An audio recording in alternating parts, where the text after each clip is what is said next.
Outlaw Radio on a Wednesday night, Hump Day edition, back to the airwaves after a brief hiatus, a vacation, a holiday, if you will, a bunch of holidays going on, a lot to talk about. Welcome to the show. My name is Kevin Barnes. I am the mayor of Chocolate City, militant with a microphone, the mouthpiece of the movement, aka the Negro Whisperer, all up and through here on Wednesday night. Give it up for me.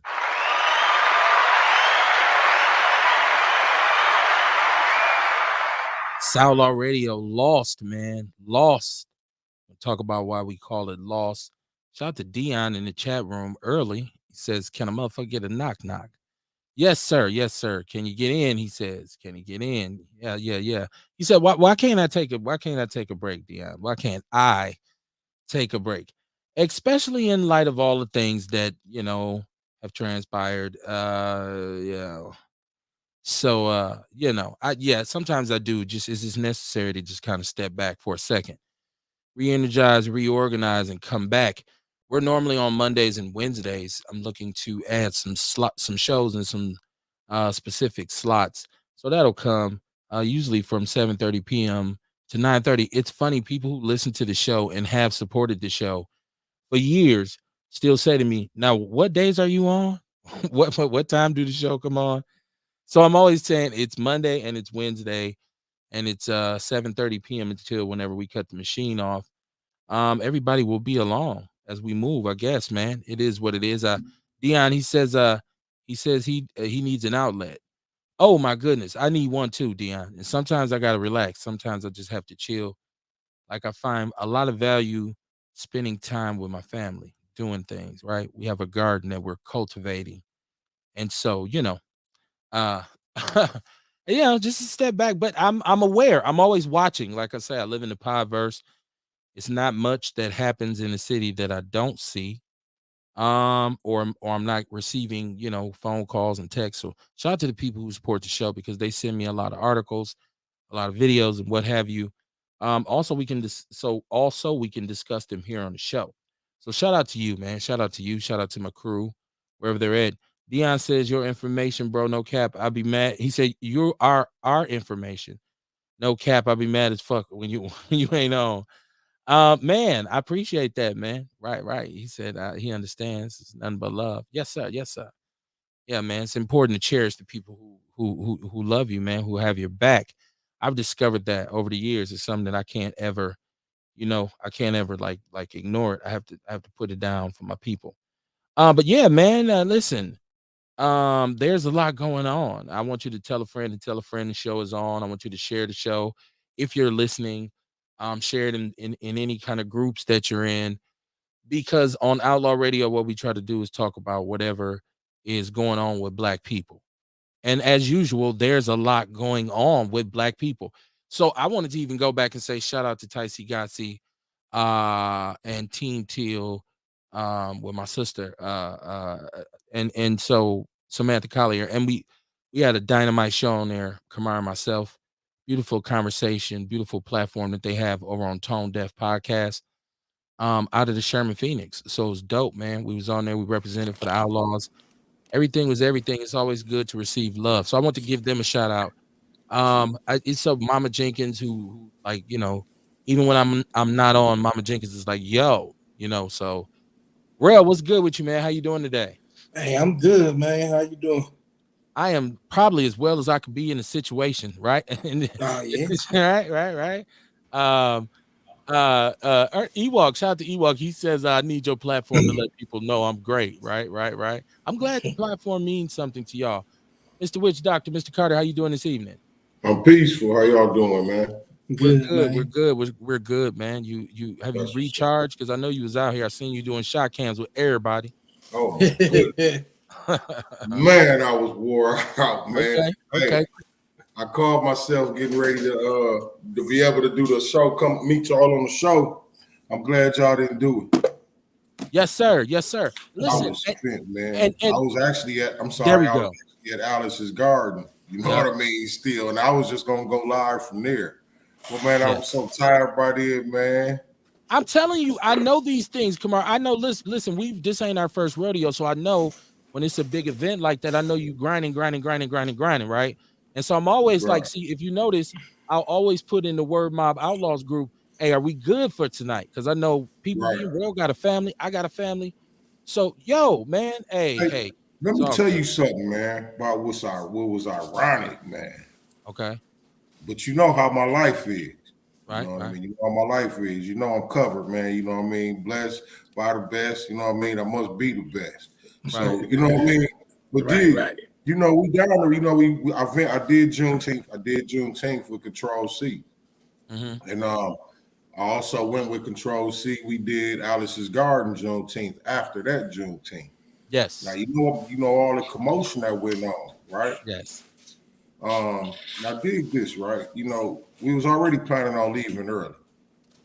And my car was parked up by the park up there, you know, so it was even earlier than the time we planned on leaving. And I figured, well, I'm gonna take some bags up here to the car to make it easy later, right? Mhm.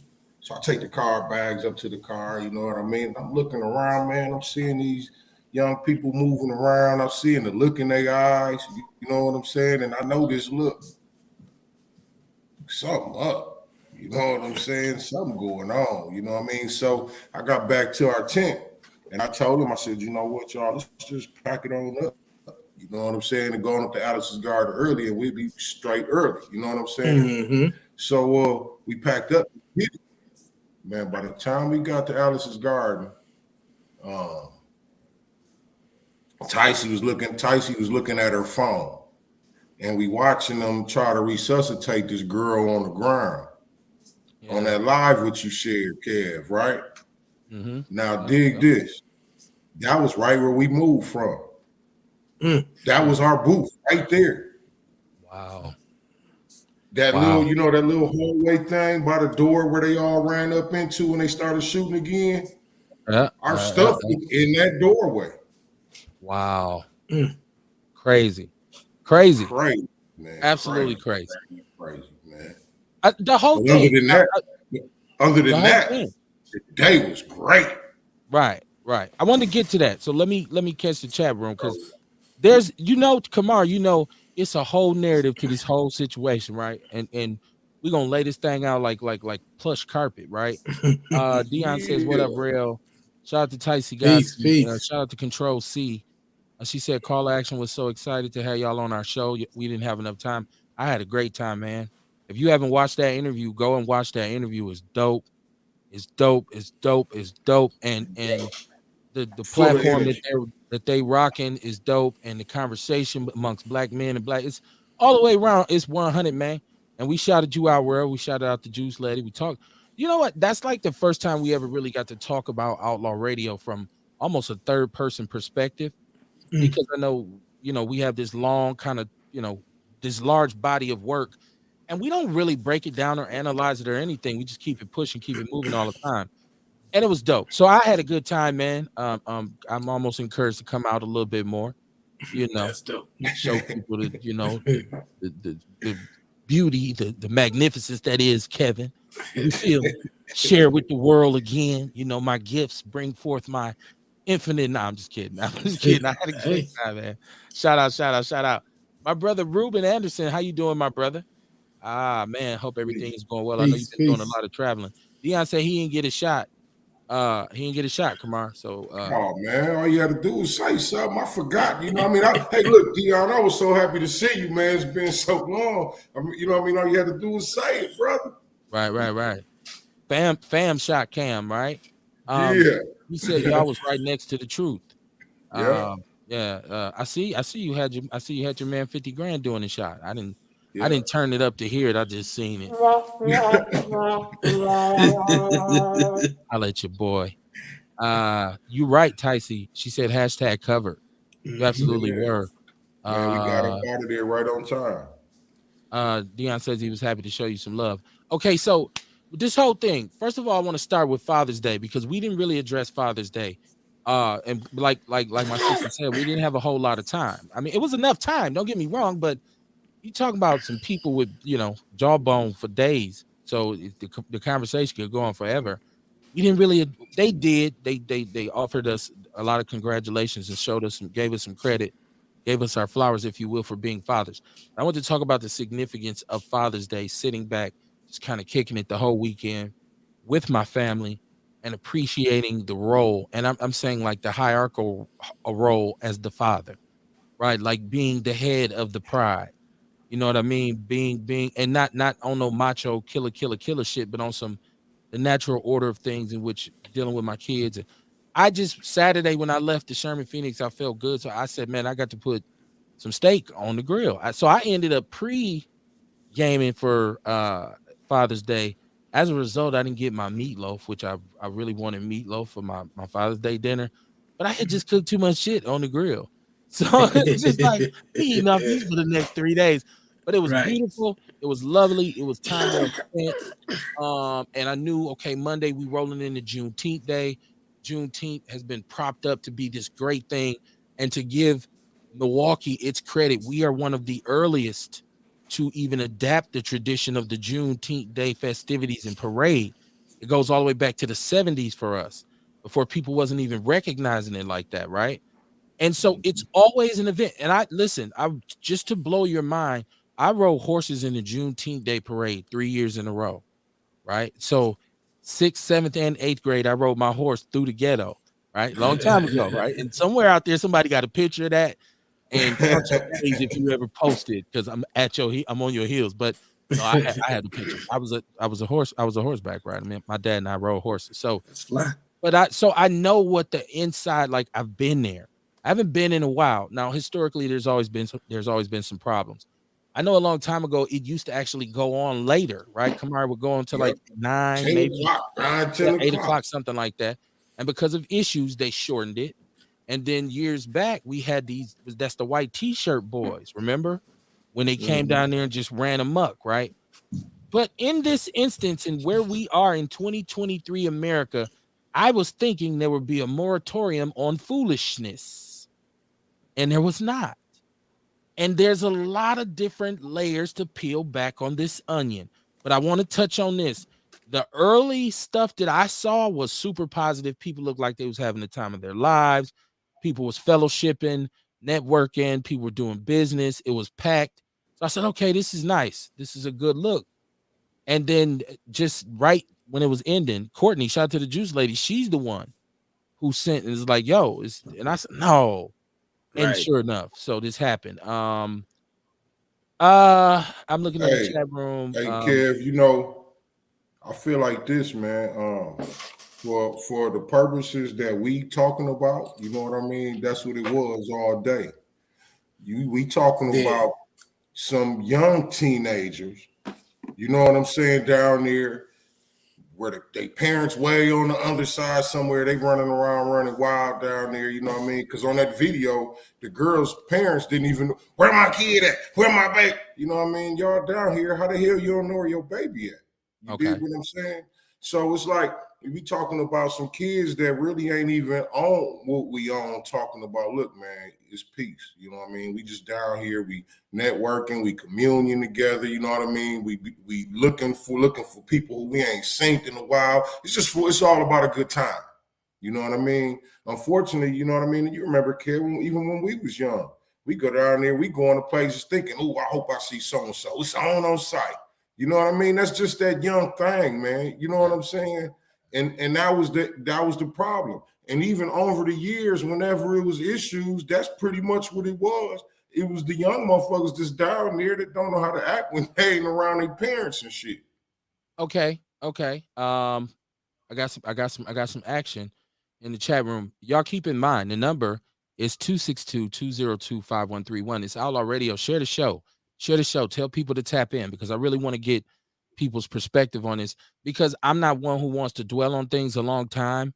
I could have hit the ground running Monday night with it, but I'll explain to you why I didn't as we go forward. But just to close the door on this, I feel like, because we're gonna have a conversation about it, then we're gonna move on. Ewok says, when you get a chance, do y'all know what started the Juneteenth shooting? You know, Facebook has a thousand different stories. We haven't got to that part yet, Ewok, but I want to know, because different people have heard different things. Shout out to Mama Jenkins. She says, good evening, my outlaw family. The only thing I can say is these little bastards are out of order. These young folks and these guns are dangerous.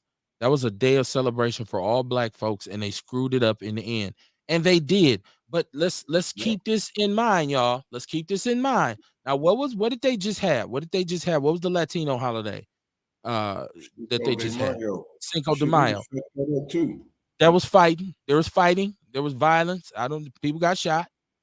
For St. Patrick's Day, if you go on Brady Street, white dudes are out on the street fist fighting. Maybe not shooting, whatever. Well, ain't Oh putting yeah, no it nothing goes on nothing. down everywhere. I'm saying, yeah. So that's that. So I don't think it But damages we, like the we got overall kind of like this ain't setting us back. Let me say that. That incident doesn't set us back, and it doesn't lessen the importance of Juneteenth Day. As a matter of fact, it reinforces the value of Juneteenth Day. It shows you that we need to have this spirit that we had on that day of wanting to see each other. I just heard Kamar saying, looking for love, looking for people. Look, man, how you doing, man? Woo, woo, woo. Let me. What y'all Mm-hmm. doing? That That's should one be of the year best parts round. of going down there. It You should know be, what I but this mean? should That's be a one of the best year-round parts. mentality. And our kids, for whatever reason, what they say on the movie, you just don't get it. They just don't get it. Like You for know, they ain't been around. They ain't been around long enough. You know what I mean, to see people who they ain't seen in a long time. okay, You maybe know if what I they mean? look for their mom or their daddy. Unfortunately, they going to go down there with these loose these nappy ass face masks. You know what I mean? On a 80-something degree day with hoodies on and shit, looking to fight. You know what I'm saying? But even the young brother who, and I don't know if he's the shooter, right? And this is, I seen Tory Lowe put his picture up and actually shared it because I'm like, well, look, if it's not, if he looked damn in it like guilty, he had to like just a tuck picture where he was coming out his pants with his unit, but pause. I mean his pistol or Well, he whatever. got I arrested don't know. right away. Okay, He now got arrested. was he indeed the shooter? Is he? Because I think were there two people shooting? How did this even all They happen? Yeah, well, they said they didn't know if it was two, right, at first. Okay, But they do, he was caught, you know what I mean? He was shot, and they were saying that they didn't know if he shot himself or if somebody shot him. They were okay. still investigating that. So apparently he was something, you know what I mean? They saw him, got a picture of him pulling the pistol out, and So he's and a he right. shot. Okay, So definitely you a know what person I of mean? interest, as they Right, call it, right? right. Okay, okay. At this point, right? Right. As far as we know, right? And Right, at so this point. the first of all, prayers. Thank you, God, that nobody perished. In particular, the Right. young lady who was shot. It looked very scary. It was a very tense moment. But I think we have to start asking ourselves, how are we going to get through to these wild youngsters? Because right now, because like you said, Kamar, when we were young, we did go places looking for the trouble, right? But mostly what you Yeah, was gonna get is we was gonna move some furniture. We was gonna fight. We gonna, somebody get hit right. upside the Yeah, head with a yeah. chair or something. You know, I've seen some fights where it was really bad and it spilled over outside, and maybe somebody went to a car and shot up in the air or something. But it wasn't like this. This was a little bit more. This is in the middle of day. It's a whole bunch of stuff. But this falls on, because shout out to all the adults who went down there with that spirit of unity and community and Because who, the vibe was definitely there. right. And so, but You these know what I mean? youngsters, for this little brother, for him, this is you're in a conflict with some It, girls, he wasn't even in the conflict. There was girls fighting. It right? started out because see, up by the park is where it actually started out at. You know what I Okay, mean? And they diffused it up there, and the police got them moving around and shit. And then it spilled out again down there in the street. okay, You know what I mean? So it was girls. It was a whole girl issue. I don't even know what the hell he was doing right. in it. It's that's what I'm saying is like, and I've seen people's versions saying, the girl started fighting, and I guess he was with one of them. He got hit upside his head, so he pulled out his strap and got the dumping. Um, So fast. but so yeah, there's that, right? Like there's what why you know what I'm saying? Like you so there's that, and then there's, I have to go here too. You said the police defused it at one end.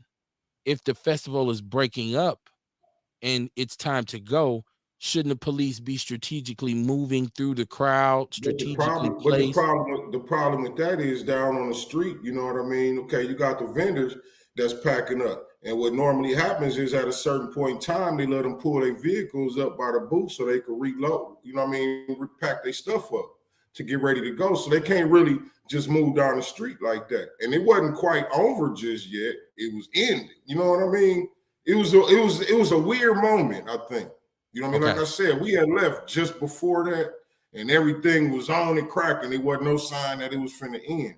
And by the time I got to Alice's garden and unpacked my stuff, we start watching this video that you reposted. Okay. So You dig check what I'm this out. saying? So it happened real fast.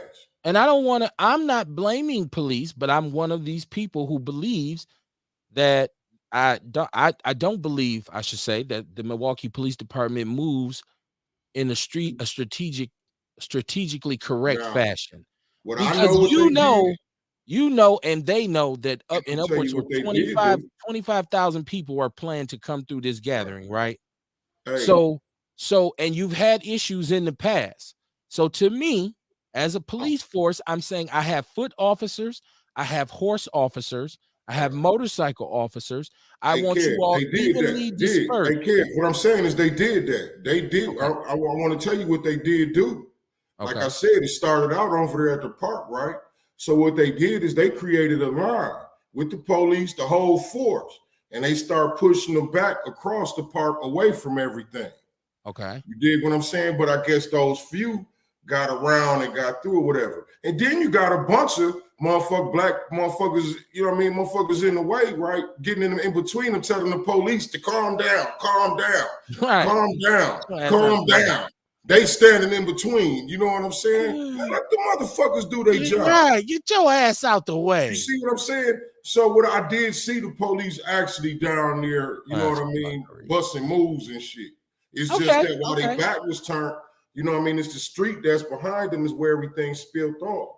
Okay. They was focused on a big group up at the park. Because that's where they all was congregated at. They wasn't in the streets, they was at the park. Mama Jenkins, she says, I drove through at 6:30 a.m. and people were getting set up for the day, and the spirit was on point for the celebration. Now I'm going to be a hot mess and say the parade was on 10, but why didn't our mayor, chief, and she ran out of characters? I Jamul, my brother, he says peace and love, my outlaw brothers. How you doing, my brother? How you doing? Peace, How you doing? Man, glad to have you aboard for the show. Y'all share the show.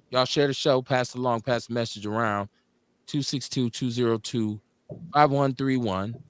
Dion said they're gonna have to start doing what they do in Memphis.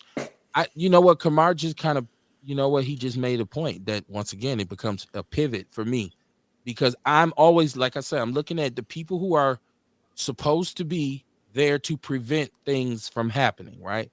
And I know shit happens. I get it. I'd like to know what their plan was. I hear what you're saying, but when you tell me, and I know this to be true, there were some individuals who felt like they were being heroic and being, I'm this great black They're just kids. They're just kids. If you don't get your ass out the way. now six motherfuckers shot. Right. Because of your righteous ass. Get the fuck out the way. Oh my gosh. He says after a certain time, you got to show ID and they wand you down.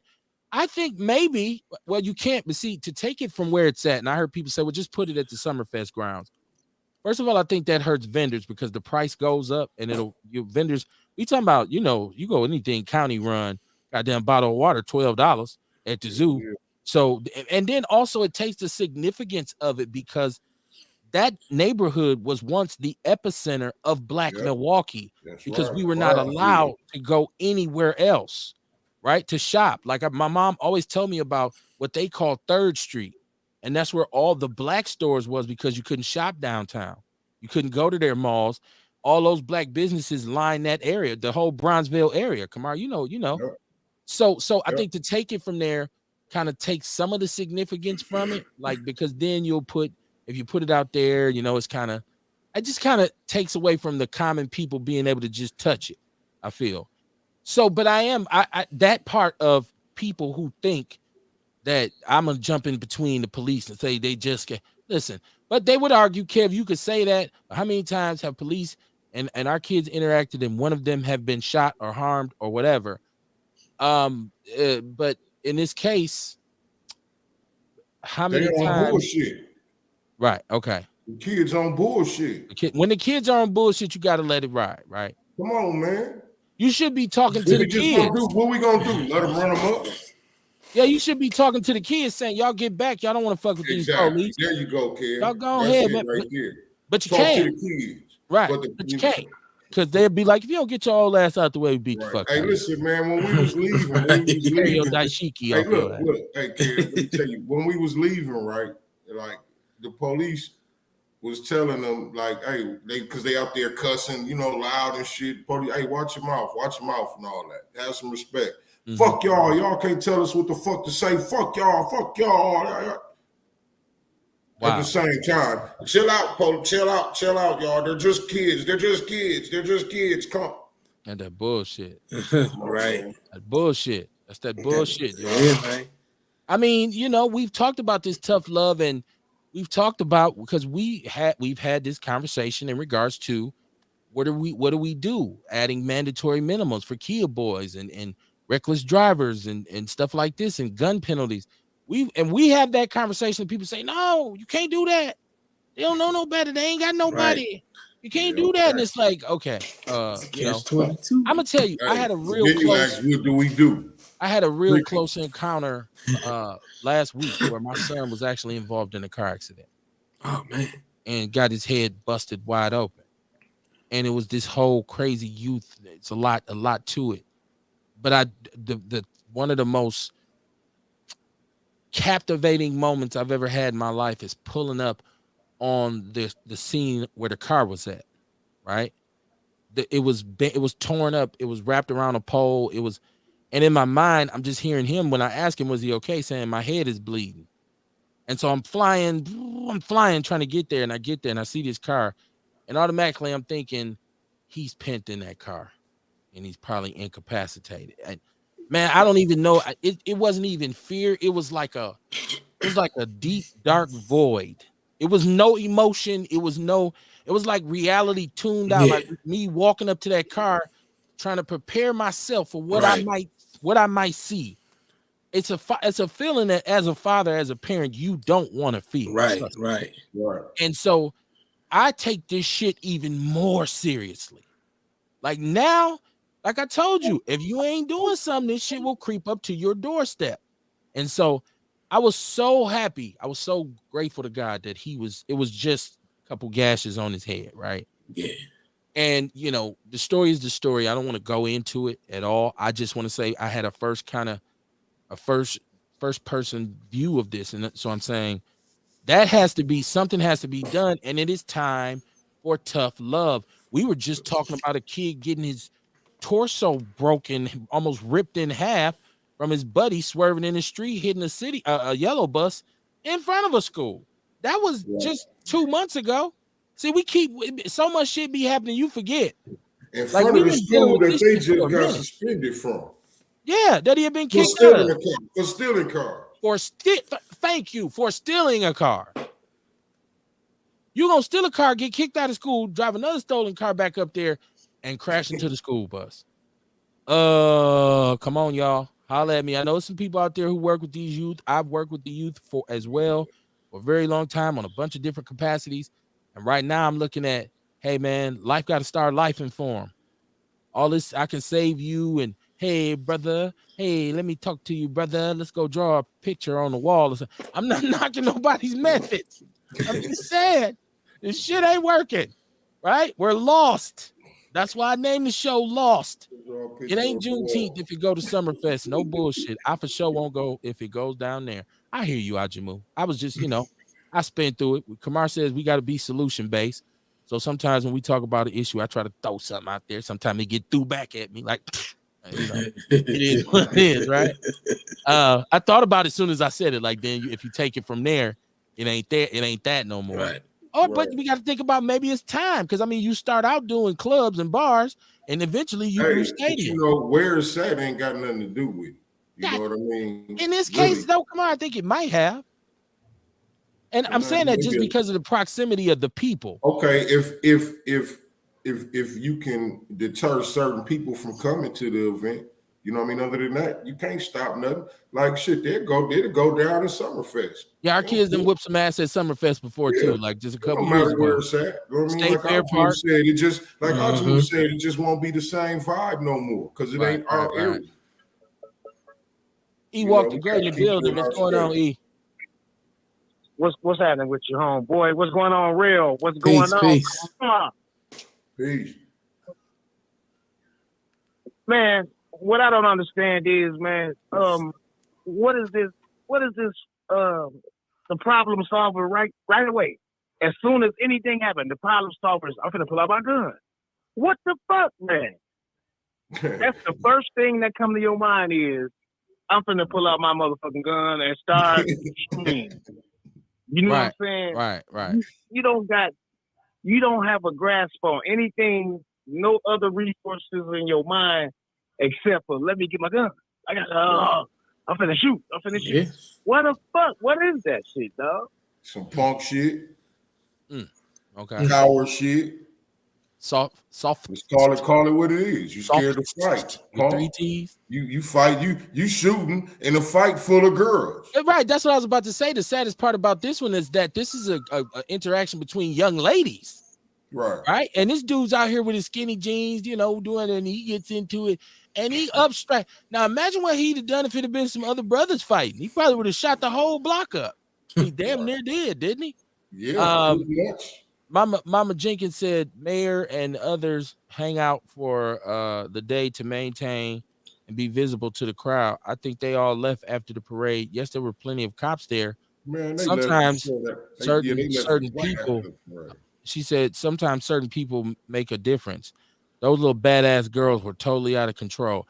I hear, and there was a lot of youth-led initiatives involved with this, right? Like, because I seen people with young people who had probably rehearsed and practiced and said, listen, this is the deal. I know when I talked about riding, when I rode, we practiced how we were going to ride. The old men would come to our barn. We get in twos. This is how we going to be. Somebody going to be right here by you. You got to make sure the horse that's most likely to kick or rear is not in the middle. Like it was like a build up to it. So when we got there that day, it was uniform. Like that's you knew who you was. Shout out to my cousins, the Ladikers, who were avid horseback riders too, and they had me. My daddy was riding in his Raggedy pickup truck in the parade. Didn't have no sign, no banner, nothing. Just riding with a cool cigarette hanging out the window, like I'm making sure my son don't get killed, right? And so people like, who are he supposed to be? Somebody, daddy, right? That's who he's supposed to be. But so it was a lot of time put into it, and so I'm saying, why don't we have, or why don't? And I'm saying us this time, and maybe this is something we can do in conjunction with the police. Ajamu, I hope you're still here, and you can elaborate on this as well. Let's be proactive and say, let's do something for controlling the youth. Because all these years, most of the problems have been with young people. So let's say, hey, let's make sure we have an extra layer to monitor and supervise the young people, right? Like if you got to get them a shirt made and a walkie-talkie and a flashlight, they're posted up. They walk, teen ambassadors, you call them, give them $10 for the day or $20, $50 for the day. Let's be proactive and create something like that. Maybe hire the NOI. Hey, Kev, if you don't mind. You know what I think part of it is too, though? I mean, these kids is looking for attention. It's all about attention. It's look at me. This is going to be my time to shine. I'm about to beat this bitch up right here at Juneteenth. You know what I'm saying? Right. Well, conflict resolution is, we already know that's piss poor. I just feel too like much social media bullshit. Is it so? We look for culprits. We look for people to blame. Kamar, what were you about to say? Because we got the juice lady tapping in. Look like she at the pool or something. No, I was just elaborating on that, man. You know what I mean? On what I was saying earlier. Okay. Juice lady, what it do? Hey y'all, I'm at this live event, so I'm on mute. Yeah. I was about to say, goddamn, she at the Parliament concert and shit. I said the pool shit. Yeah, funk in the park and shit. That's what's up. Glad you checked in with us. Let me see. Shabaka, he says, greeting from Sin City. Absolutely. Peace. Shine Mo, you with us? I thought I clicked you in. You know it. What's up to do? Hey, Sean. Hey, baby, how you doing? Courtney, I'm good. How you doing? your audio is horrible, Courtney. It's horrible. It's going on. We're over modulating. No, it's all good. I'm just saying, it's like we hear somebody in the background. Wah, wah, wah. It's like, damn, what's up? Let me see. Okay, but shout out to the Juice Lady for getting with us. At least we stayed on her mind, right? And like I said, Kamara and myself made sure we shouted both of y'all out. We were on the Call to Action podcast. Dope. Check it out. It's dope. It was dope. That's all I could say. I had a great time. Let me see. Mama Jenkins, she says, we do not need to move it. We just need more room. When Juneteenth first started, we only had 2 damn blocks and we had rides for the children and they gave us free beer. Do y'all remember those days? KB, one solution could be station more marshals. That's what I was saying. Like, Hey, that's what I was saying. Like, I got one that'll be marshals. perfect. I got one that'll be perfect. What's that? Why not hire the NOI? Some of our people to come down and help. You know what I'm saying? With our people. Very true. Very true. You know what I'm saying? Very true. Very They're true. influential. You know what I mean? They know how to get to the young brothers and, you know what I mean, to get them to do what they're supposed to do. And they know security. And they know how to secure some shit. Exactly. Right? So let's put some money in the Ma's pockets. You know what I'm saying? To help out. Yeah. Maybe that. I don't know if that's cool, but I'm just saying that's a suggestion. Kamar, that would require somebody who's on the planning committee, because we know there's a committee that plans Juneteenth Day, right? Right. There's a group of people who are figureheads. I don't want to call them gatekeepers. They're the organizers of it, right? And so that would require them to be forward thinking and reach out to the nation. You know what I mean? I'm gonna see if say, I can get in touch. I'm gonna see if I can get in touch with some people, and maybe that's a possibility. Where I mean, like maybe even like where it may even make sense if MPD found a way to put that in their budget. Yeah, well, you know, we're gonna talk budget, boy. You know they ain't gonna do it, but budget is a dirty word right now. And I'm gonna tell y'all why. Budget is dirty. Courtney, did you move? What you do now? Because you came back in, like you was going, like you had something to say. Are you good? She's like, nah, I'm good. I'm good. I know, Shine, you still with us? Yeah, I'm here, man. Okay. We got Rail. We got the witch doctor, man. If y'all got something to say, put it in the chat room. She said we hit the nail on the head, and the problem is the park with the teens. She said the teens in general were the problem. Yeah, that's pretty much the theme of everything. Isn't this what happened at the Deer District, where the young folks got to ride? Master People say ride it and body. Damn, that's old. I sounded old. Come on, did you hear me age myself? I quoted ride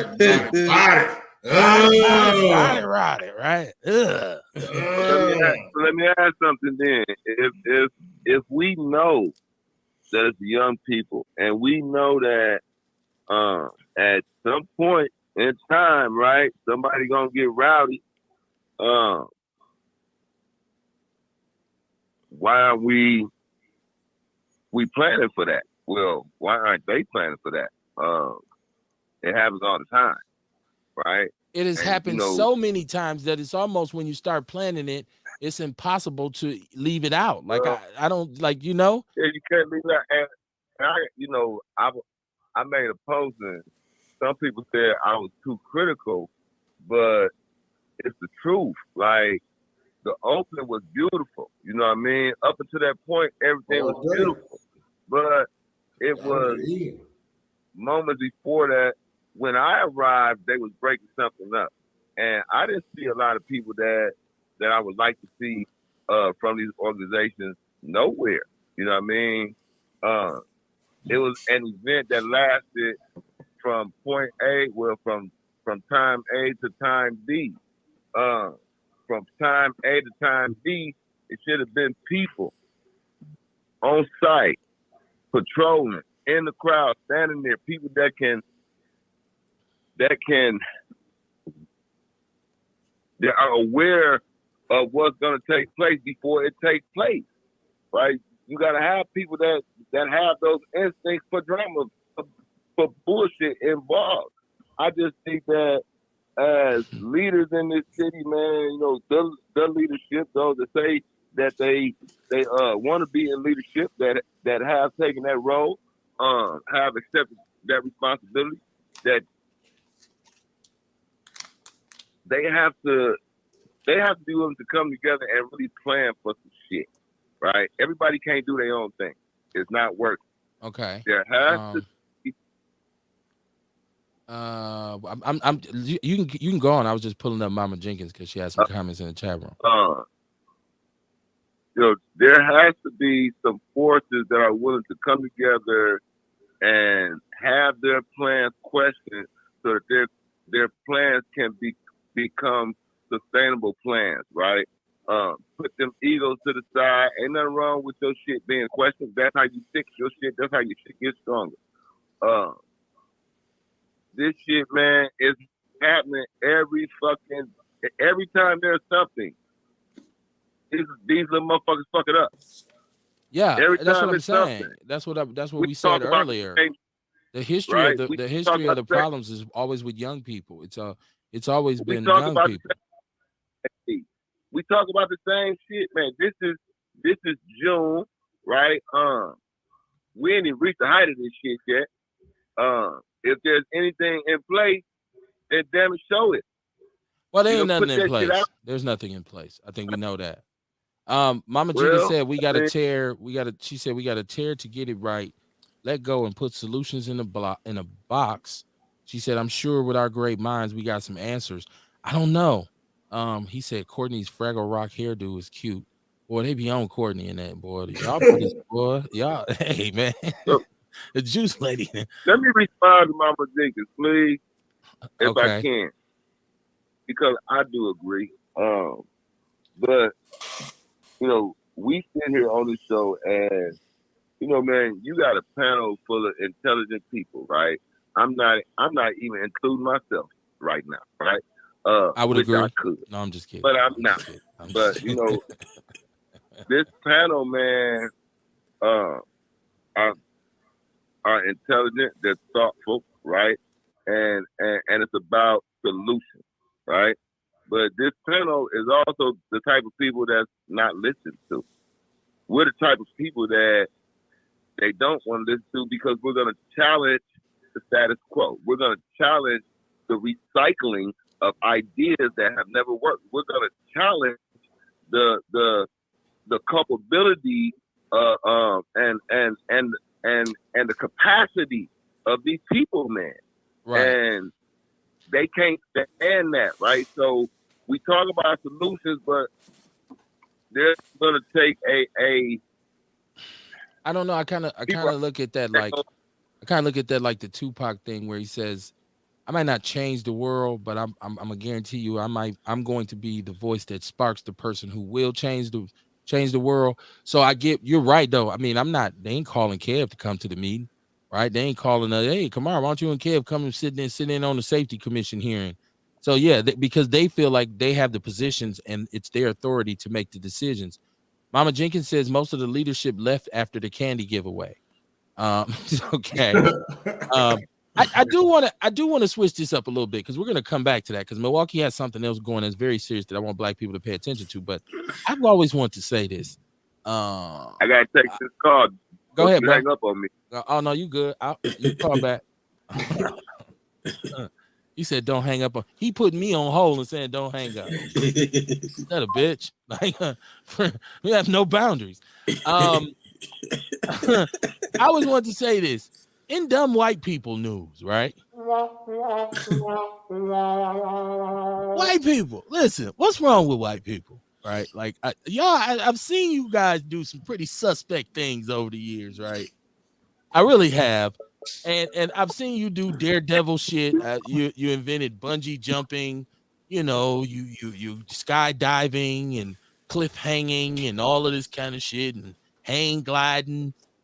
But for you to put your ass in a aluminum can with a plexiglass window on it and say, The y'all motherfucking feel like milk carton and the y'all right. motherfucking milk carton. You can't even stand up in the thing, right? Like the control, the steering is literally an Xbox Man. controller. And for you to say, hey, let's go take a look at the Titanic. I got to do this for y'all once again.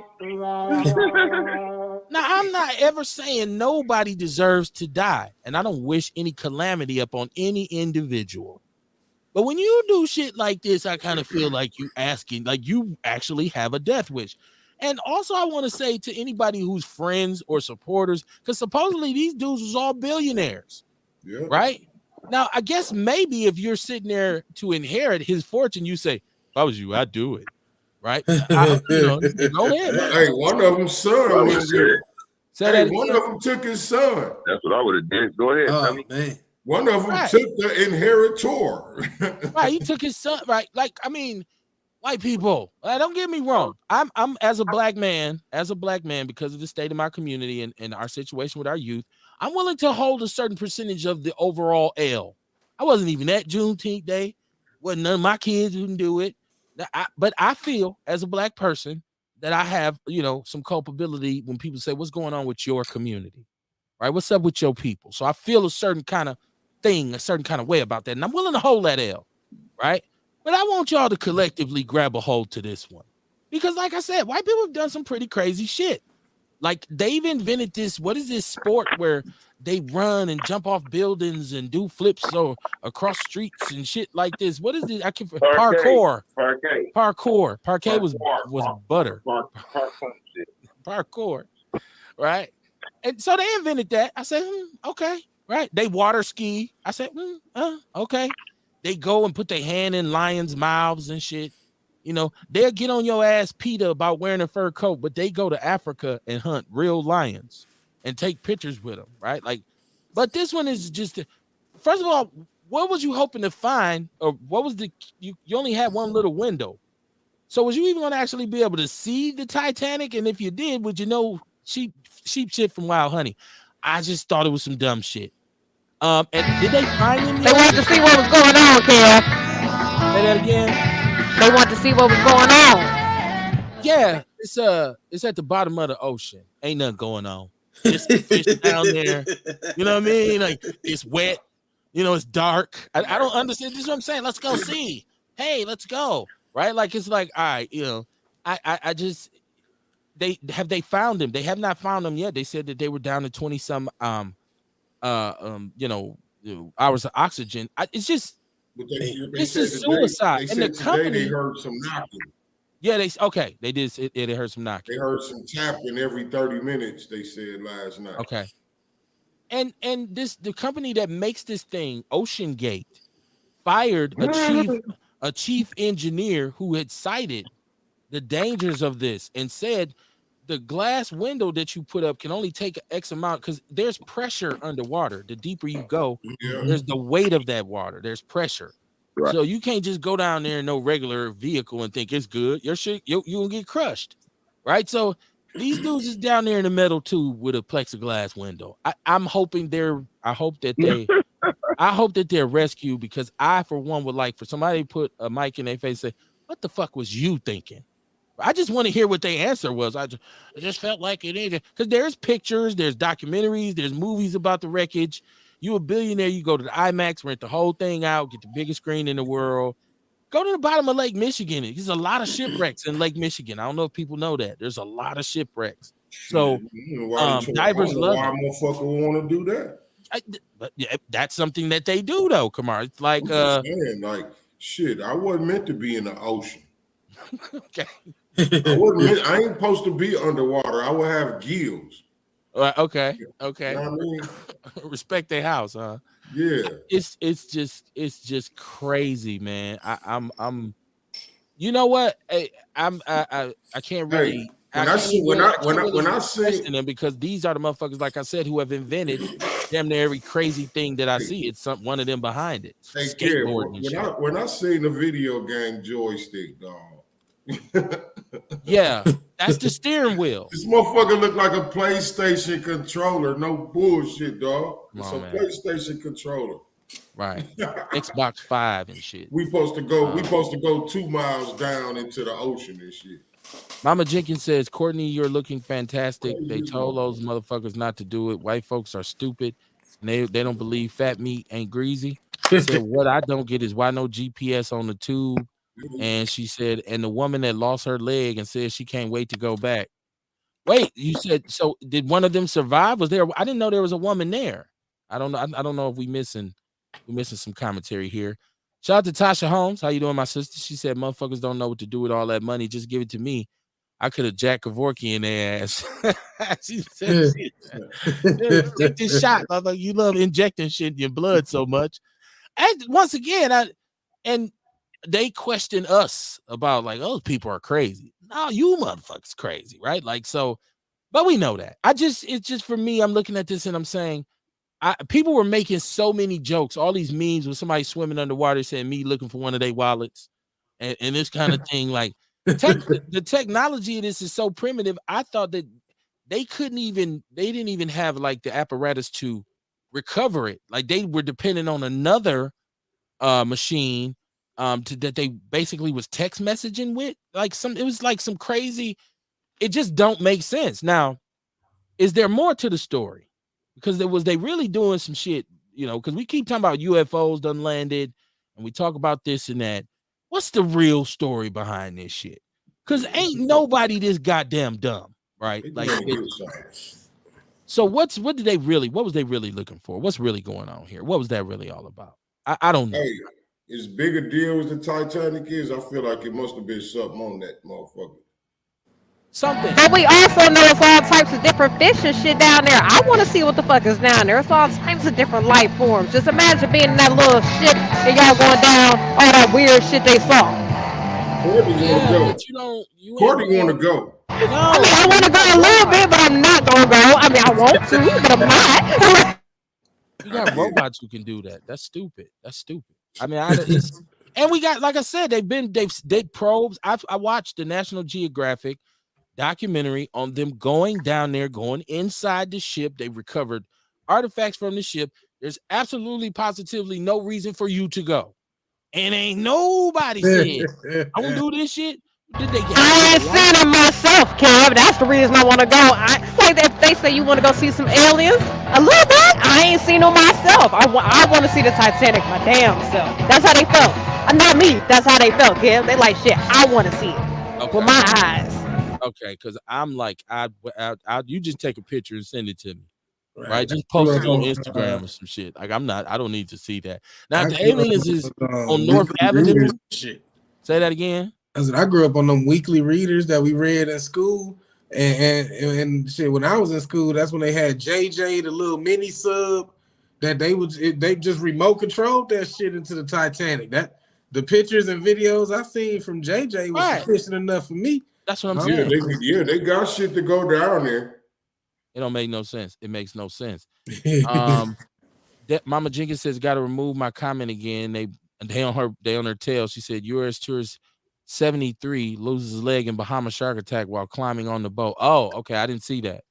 I didn't see that one. I didn't see it. But people go in the ocean. Kamar just said it. The shark, like, what you doing out here? Like, you know what I'm saying? The shark just bite your ass, right? The shark didn't go crazy. The shark went shark. Like, I did the old story that they tell about the man in the woods who's hunting and is the most ferocious, largest bear ever comes towards him. He shoots. It doesn't stop the bear. He's running for his life. He's a really devout religious man. He's running for his life. He said, Lord, please bless me and get this bear off of me. And he got to a cliff and he looked back and the bear was down on his knees saying, Lord, thank you for this food I'm about to receive. That's the story. That's the story my father used to always tell. This is an old Mississippi story. I'm sorry. I had a flashback. The bear was hungry, right? And there was a blessing that he was going through. Yeah. Okay. All right. Let me get myself. Hey, I get it. See, because the bear was saying thank you. Yeah. Okay. Never mind. Listen. Shabaka says, "Fuck them rich ass motherfuckers. Look how many of our people are mistreated currently." That goes without saying. I'm just like stupid is as stupid does. And like a lot of times we say, oh, that was so tragic. Like we're gonna make a rocket ship that's a land rocket that'll jump over the Grand Canyon. I want to be the first person to do that. And when the shit give out midway and the shit crash and he died, he said, "That's so sad." It's like, is it really sad? No, like I mean, like why would you do that? It's just crazy. Shout out to Jesse Paris. He said, "Peace, Outlaws from the Frontline Black News and Shabaka's Black Experience Enhanced." My Peace, brother, peace. I hope you ain't Peace. too hungover from all the parade y'all been having from the Denver Nuggets winning the NBA title, right? And it's crazy that the small market teams. Now you see Milwaukee win, you see Denver win. I remember back in the days when the big dogs had all the players and all the money. The small markets didn't really have a chance, except for like Boston, right? Like, but so it's crazy how that's flipped. Shabaka said that shark ran that motherfucker out the neighborhood. Yeah, the shark was just kind of like, yeah, white meat. Oh man, that was bad too. I'm on fire tonight. I'm on fire. Um, yeah, I didn't even see that, but it don't surprise me that she said she'd go back. She probably like to, take the shark and pet it and all that. I'm so sorry. I violated you. He said they probably ducked off. I don't Dion, who you talking about who's ducked off, my brother? He said, yeah, they the NBA champions. Yeah, man, hold on to that shit. It's very fleeting. It's very fleeting. It's you don't realize that the championship don't really mean shit to your team win one. Because the next day it'd be like, okay, and what? It's over, motherfuckers. It's over. You got a ring and shit. Okay, so but no, okay, so back to black people, right? Back to us and the L's that we currently are entertaining. I would like to talk about this tax bill tonight. There's a lot of conversation centered around the tax bill. If you don't know, if you've been living under a rock, I would like to inform you that right now there's legislation that has cleared Madison, signed by Governor Evers and everybody else involved, in which Milwaukee is at a situation where they what they call a fiscal cliff. The city is in danger of going bankrupt, right? There's a threat to our municipalities and our public services. There is a need for tax revenue. If you listen to Outlaw Radio, we've discussed tax revenue a whole lot inadvertently on the show because I'm one who understands what the property tax levy does and what that powers, right? And so this legislation says, well, we're going to initiate a sales tax increase, I should say, in Milwaukee County.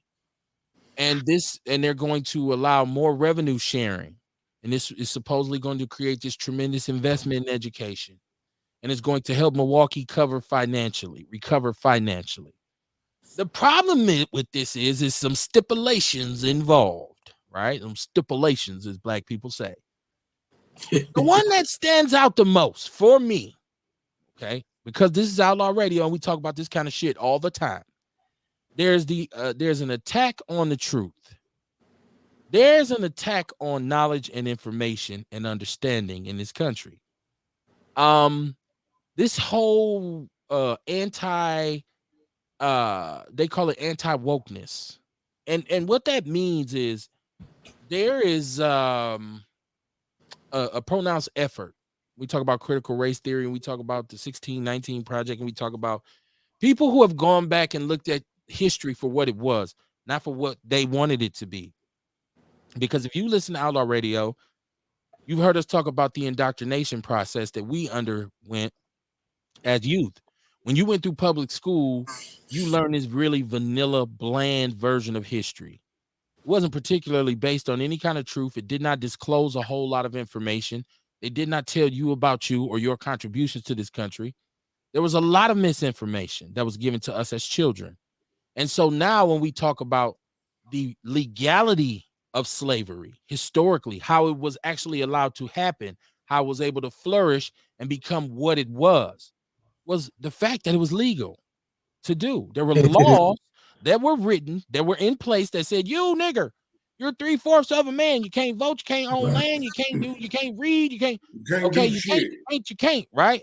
You This is can't do legal. shit. This is a legal system, right? You have a civil war, one side loses, you are trying to reinvigorate the country, and all of a sudden somebody says, what the hell are we gonna do with all these niggers?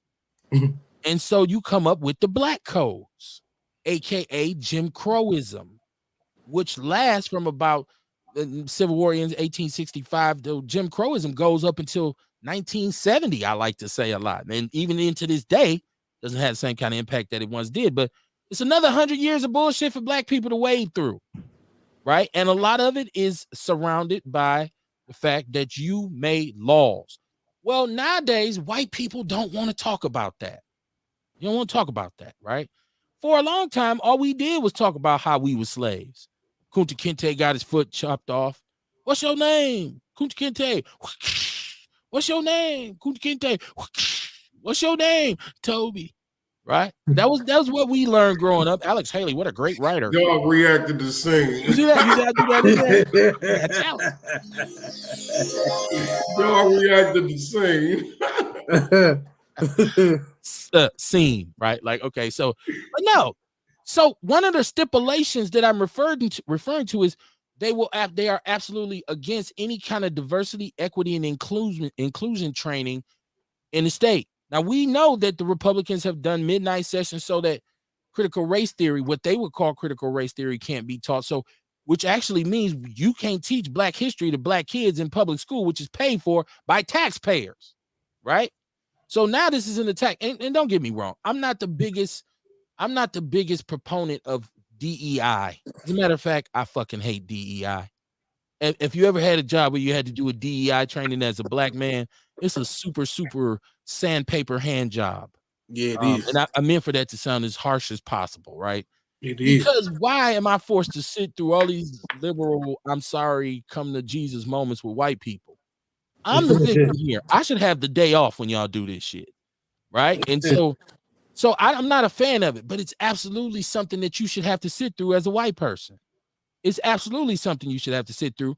And there shouldn't be a thing where we say, if y'all don't want to go bankrupt, y'all will stop doing diversity trainings. Think about this statement that we're making. If y'all want us to give y'all this money, it's taxpayer money anyways. It's all taxpayer money. But you're going to tell us, no DEI. And then they're going to put resource officers back in schools. They're going to limit the authority of the Fire and Police Commission. Not totally against that, because they've proven to be fumblers of the bag as well. But I'm saying if we go all the way back, because I heard Brother DC and I heard the mayor say we're in dire straits financially. Milwaukee's going to go over the cliff if we don't get this.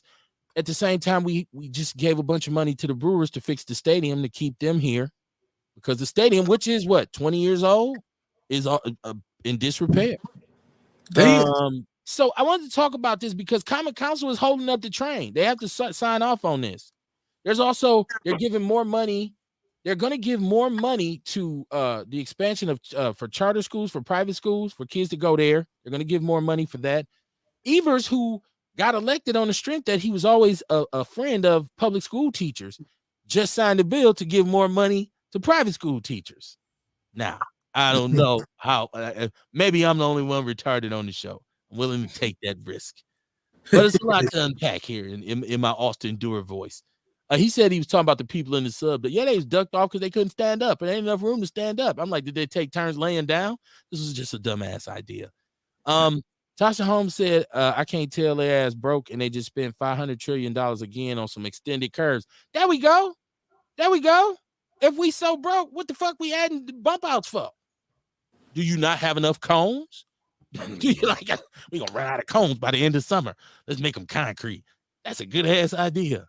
Right. What did Chris Rock say? How did clear heels become the shoe of the strippers? One day one of them said, look, I'm gonna wear these. And the other said, ugh, girl, that's disgusting. I like it. Right? Like, what the fuck, man? Let me see. Shabaka said we did the show on Tyler Perry trying to get BET last night. Paramount is playing hardball with him. We also discussed the panties of Florida and the dump as in human shit. Okay. Y'all check out Shabaka. Let me see. Jesse says, anything to do with black is now considered woke. They have weaponized being conscious and made it something bad. Yeah, they flipped that on us, didn't they? They flipped that on us real quick. Like we made woke. And it's a joke to them now. Oh, let me guess. You're woke. Hey, look. Hey, kid, remember I said it a long time ago. I hate that shit. Remember? Okay. Well, I mean, man, look. Okay. I'm an old dude, right? Um, Yep. you know, whatever, Kumar. But Shots. it was always said, if you want to Hey, you hide said something, it, put it in man. a book, right? Right. If you want to hide something, put it in a book. Being woke is what? Having knowledge of self, having knowledge of our evolution. That's being woke. That's Um, not what they define it as. What I they did. understand that. I Okay. understand that. But let me finish, right? Um, you know, throughout history, we learn of ourselves, right? We learn our history most of the time. While I while in isolation and while hiding, in churches and shit like that, come together. We didn't let these people determine what we taught or what we learned.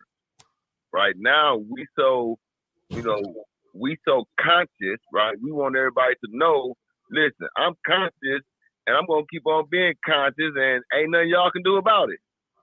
Okay, watch, motherfucker. We ain't gonna fund the shit, right? A lot of the problems that we talk about, we bring on our motherfucking selves because we don't know how to shut the fuck up. They don't have to know our every motherfucking move. But this is not us though. This is The, this the, is the war. fact that the fact that white But people this, are doing this this at but jobs the is the fact that problem. the fact that they can do that, right? If we didn't make them aware, if we didn't go along with the handlers, right? Because that's all it is.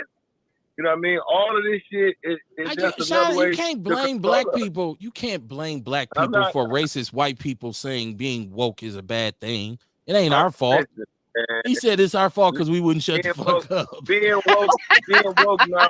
um, Being woke is another word for nigga, right? It That's how they is. looking at it, right? Nigger lover. And we Nigger lover. know It's a this shit though. difference. Niggas. We know this shit. Every era, right? Black Power, right? Look how they turned that shit around, right?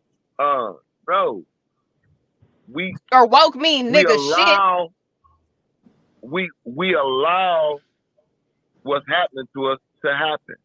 We conform to Okay. their view. We conform to their shit, and then we complain about conforming to their shit.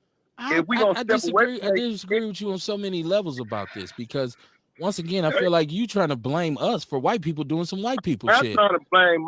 Well, you know what? Maybe I am blaming those of us who keep relying on them. No.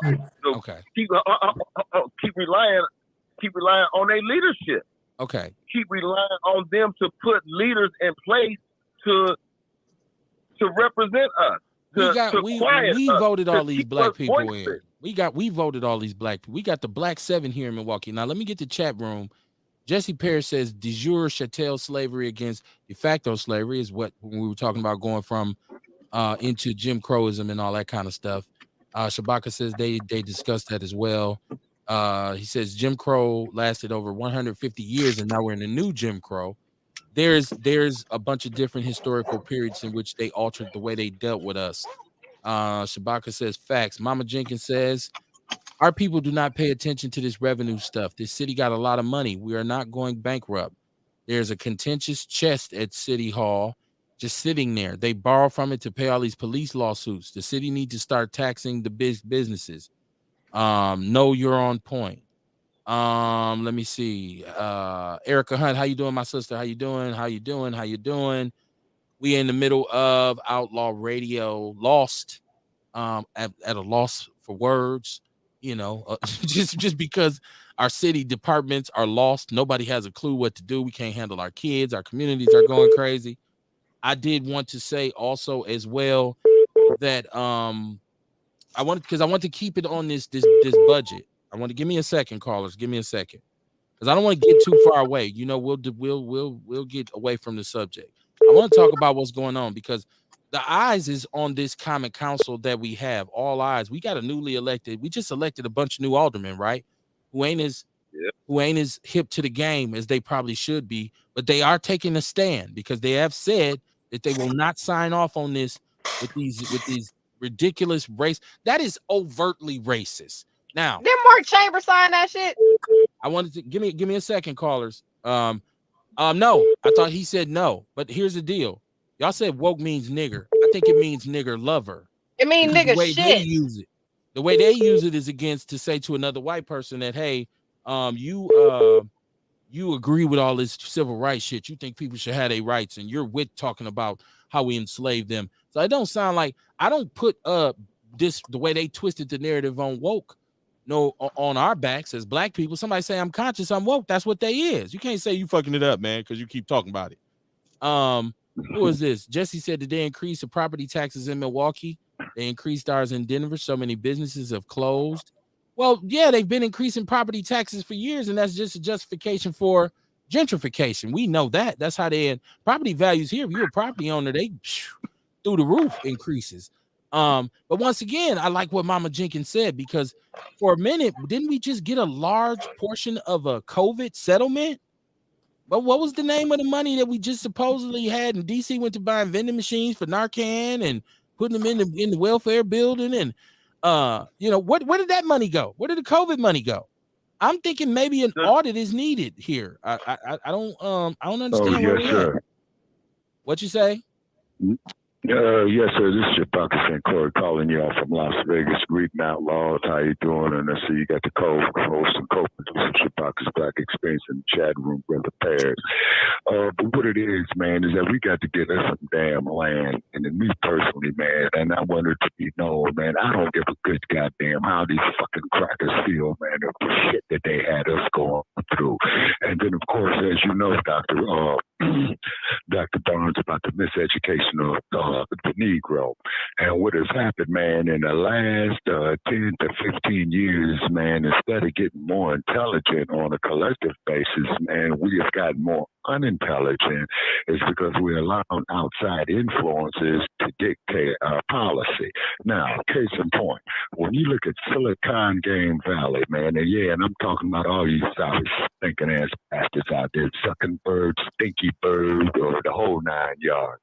Okay, is that all that wealth that is generated out there, which is in the trillions of dollars, man? Do you know, man, we make up less than 3% of the workforce out there? Okay. Yes, sir. Yeah, less than 3% of the workforce. And so what's happening is, man, you're getting all these people, man, like this Ramasabi cat from India and what have you, making derogatory statements on that. And I'm letting it be known, if he's within earshot, hey, man, fuck you. I said it. I approve of the goddamn message. And the number for that sorry motherfucker to call on our next podcast is 516-418-5996. Because how in the hell, in a society where they got their untouchables, where the people are low as shit, just like how, excuse the expression, just like how they had niggas, in the South. We was a low man on a totem pole.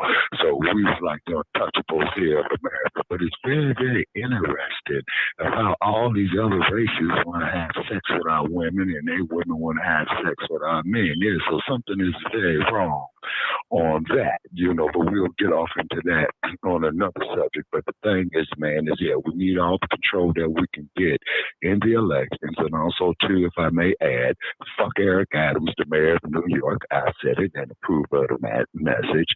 Fuck London Bridge over there in San Francisco. I said it and I approve of the message. And also, too, fuck Karen Bass, the mayor of Los Angeles. Okay, now, she's getting the homeless up out of there. Supposedly, they're supposed to be giving our unhoused neighbors there in Los Angeles some housing, okay? But in the city of LA, the mayor really has no executive power. See, they delegate all the executive power to the commissions and what have you.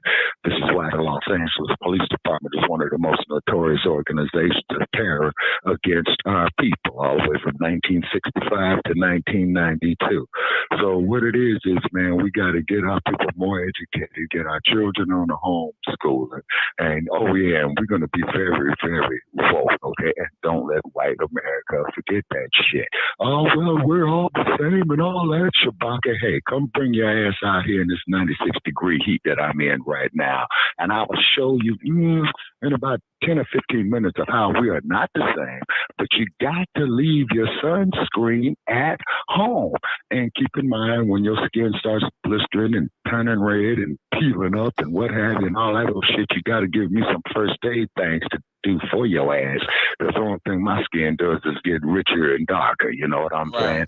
But we're not going to leave you, but we're not going to leave you out there, and do inhumane shit to you like you did to us, lynching us at picnics, having a field day with it, sitting down, eating, watching a motherfucker up here hanging, and then you're going to set him on fire, and then you're all going to sit up there and probably barbecue him, take souvenirs off of him. You know what I'm saying? This is some sick psychotic shit. And then I also, too, I put a photograph of a brother who was lynched and castrated and burned. You know what I'm saying? About 1929, that thing. And then they made the brother, man, eat his own Johnson, man, and his own nut sacks before they did that. See, this is some barbaric, demonic shit. You see? So and let I me, feel, Shabaka, yes, sir. let me let you take a breath. Okay. Let you take a breath. Because there's some other provisions. There's some other provisions in this, what we're talking about here with this tax bill, and for people in Milwaukee, and I know across the country it's the same kind of thing. I know that the people in power make these decisions above and beyond our head. But I wanted to even talk to people here, parents, because we once again have had this conversation about our school system, and they want to put the resource officers back into the schools. So Kamar, you remember a couple years back, we had this discussion when we found out that MPD was charging MPS $100,000 a year to have the resource officers, and these officers, I don't ever want to knock anybody's, whatever you're doing is what you're doing, right? Whatever, get your money. But a lot of these officers were overwhelmed, and they were overwhelmed and under prepared. They couldn't really do anything because we had so many instances where the school went wild, and they saying 2 resource officers were injured in the melee. I mean, at one point up here, it was principals, teachers, and resource officers, security guards getting their ass beat blue black in the schools. Right. So I'm not necessarily against the resource officers being put back in the school. My concern is that the continuous attack on knowledge. I just want to look at it about for knowledge, because once again, and Kamar, you know this, we've talked about this, Courtney, you know this, we live in the home of the income tax. In Wisconsin, every state doesn't have income tax. Wisconsin invented income tax, right? So it's a PCO check coming out for income tax. You got your federal taxes, you got your county taxes, you have your city taxes, right? And so now this increase will say, we have to figure out how to generate revenue. But here's the idea that we've talked about a very long time ago. Why don't you and all your friends go get on a plane and go see every Fortune 500 company CEO and executive and pitch Milwaukee to come and build viable, sustainable jobs? Is this not, and this is people in Milwaukee know this conversation very well, is this not coincidental that you come talking about tax revenue on the heels of Master Lock, who's been here since 18 forever, saying that they leaving with no rhyme or reason or explanation? Huge plant in the middle of the city that employs thousands of people saying, we out. People saying, what the fuck? We out. Along with Eaton, along with aerospace organizations who have left the city over the past 5 to 6 years. And now you're saying, well, we need revenue, so we're going to tax the ones that's still here, instead of doing your job to go out and attract businesses. You have attracted this super superb downtown renovation with skyscrapers and the skylines looking beautiful and his corporate headquarters coming here. But you telling me we ain't got no money. Then where's all the money coming from? The billions of dollars that you have invested in downtown. Now, are you losing money? Is this a waste? Is something not working? Mama Jenkins says Wisconsin still has $1.8 billion in federal pandemic relief she said, funding to spend. This information came from the database for Corona state and local fiscal recovery funds. That's what I'm saying. The state had a budgetary surplus this year of some billions of dollars. So why do we got to say, okay, and this is the largest city in this state. This is also the home and the foundation of colored people. We only make up 12% of this state. And 85 to 90% of those people are here in southeastern Wisconsin, right? Largest tax revenue. Milwaukee, without Milwaukee, this state is fucking northern Illinois. Okay, because it's just country as shit. So, and people in Racine saying, "What about us?" Oh, right. But shout out to Racine, right? But you know, come on, it's Racine. Right? I mean, my bad. I'm just saying. And you know, Kenosha and whatever. But I'm saying, our mayor and all these politicians that we have this I want to be friends with Madison mentality. Where I heard Mayor Johnson when he came say he wanted to mend the relationship between Milwaukee and Madison. I said, yeah, because they owe us a fucking apology. Because they taking money from us from the housing crisis. They've taken Scott Walker used to punk Barrett in public and be like, yeah, Washington gave us this many millions of dollars for the housing crisis, but Milwaukee, y'all ain't getting shit. You're keeping this up here. And Mayor Barrett didn't do a damn thing. So I say they owe us an apology in Madison. We don't need to be saying we're gonna sign some bill where we throwing the baby out with the bathwater. Talking about, okay, in a city that's 40% black, you can't talk about diversity, equity, and inclusion no more. Is that the most ass backwards thing we've ever heard? So I'm glad Common Council, I'm glad they're holding this up. I'm glad they're holding this up. Because me as a taxpayer and a citizen, I'm pissed about the shit. Because why would you even put that in there? It has nothing to do with why the revenue is short, right? So why would you? But you know what? Y'all can't be talking about that. Don't be teaching no black history. But Juneteenth Day is a national holiday. So can we talk about the shit or not? It's just That's why we go forward. That's why we allow them to dictate what we do, man. We keep conforming to what we say that we don't want to conform to, right? We know that goes against what's natural to our essence. Yet we conform to what these people desire for us, what they put in place for us. Like that brother said, what we need to do is come together and get our own land. That's not right. Factor of production. We can't even get through Juneteenth Day without fighting. How the hell we gonna get some land and move in together? That shit ain't finna happen no time soon. Over there. Motherfucker can't even go to a bar. They don't want to. If they don't want to come, then you leave their ass there. Nobody's coming. You're gonna be by yourself. Nobody's coming. I'll be by myself on my land. Yeah, right, and doing what with it? Just you gonna build a TP? You ain't gonna have no service. Yeah, I mean, once again. Well, this is where innovation comes in there, gentlemen. You know what I'm saying? That's why we got to have some dedicated brothers with the mindset, such as yourselves, myself, and a lot of conscious brothers, or the woke people, as you see, and deal with these 4 factors of production of land, labor, capital, I can't pinpoint one group or one leader right now that could come to me and say, hey, Kev, we just bought some land in northern Wisconsin. Come on, move your family up here. We all gonna live on our own land separate. I'm not going. We don't have the solidarity to do it. The reality of it is we can't even run the communities that we have now. If people don't understand, white folks ran off and left the near north side of Milwaukee. When I grew up in this was Chocolate City. We had all black neighborhoods, property owners. We had black business owners. We had a serious power structure. We had the highest standard of living for black people in this country. We fucked it up. And you keep saying, Sean, you keep saying conform. Who's conforming? You don't, when they sign it in the law, unless you say, well, let's fuck it. Let's go to Madison and burn the Capitol down, which is going to be real productive for us. So I don't understand why you say we're conforming to it. I'd like for you to tell me why you keep saying conform. Because that's what we're doing. As a people, man, we have conformed to the rules and laws of this society, right? Whereas at one point, you know, they call it segregation and whatever. But we were controlling our destiny, right? We didn't need them for nothing. Nothing, bro. Nothing. We can return to that. How? Oh, yes, we can, and we got to change the mindset of the babies.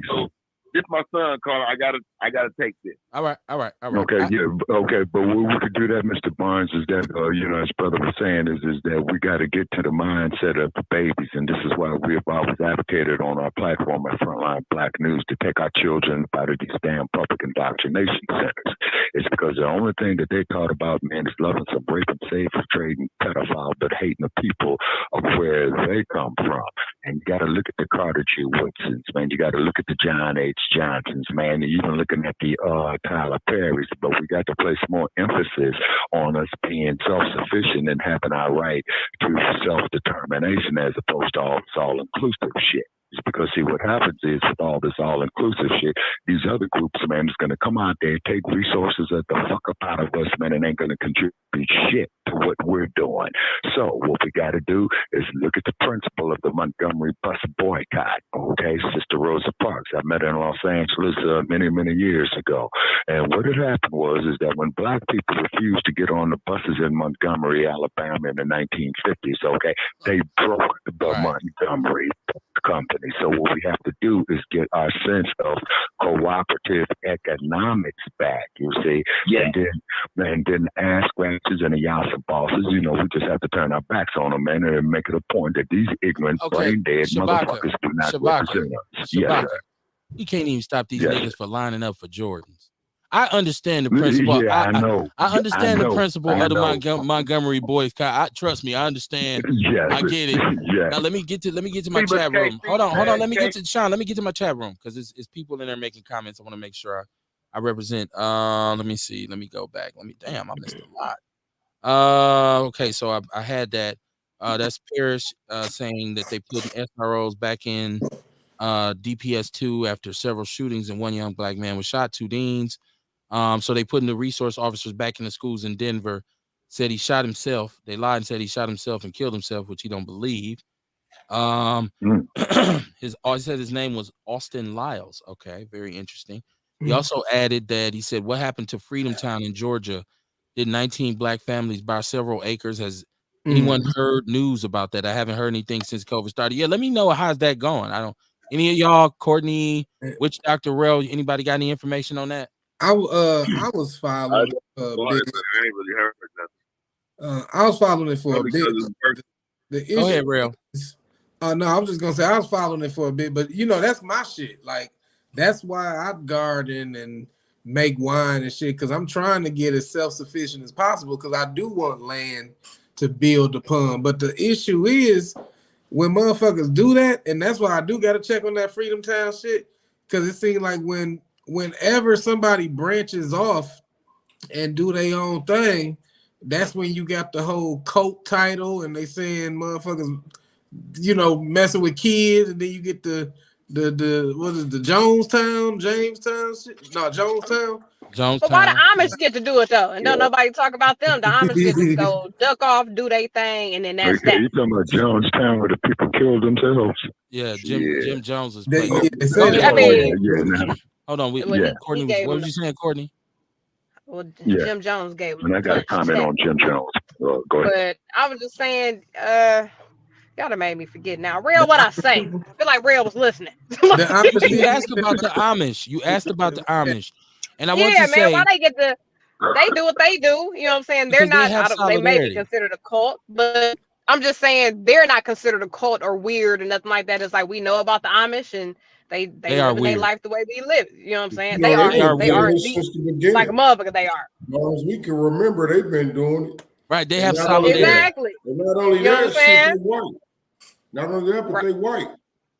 Okay. Yeah. I think one of the reasons they could do it real shit is because they've learned how to produce things and make money. They have an economy. Amish furniture and shit, and they spend with each other, right? Like you buy your wagon wheel from the your guy's wagon wheel shop, right? We got to start at learning how to produce shit. Okay, so here we go. Erica Hunt, she said, "I really believe in unions that are members led, that support and create leadership, and that we as the workers vote into political power. Some people are anti-union. Some people don't believe in unions. There would have to be some sort of representation for the people who work. Nature Boy in Jamestown type stuff is what he says. Now the troll, Scott says, segregation is how you get back to it, Kev. When did the Jewish community won their civil rights? Alongside your parents and grandparents, they self-segregated their community and built a strong foundation. Hispanics doing it now, so are Asians. I don't agree with you. We say all the time on the show that we as black people should be for black people, right? There's Exactly. absolutely nothing wrong with us saying, "Hey man, let's get our community and let's get together, let's police our neighborhoods, let's make sure our children Right. go to school and let's have order."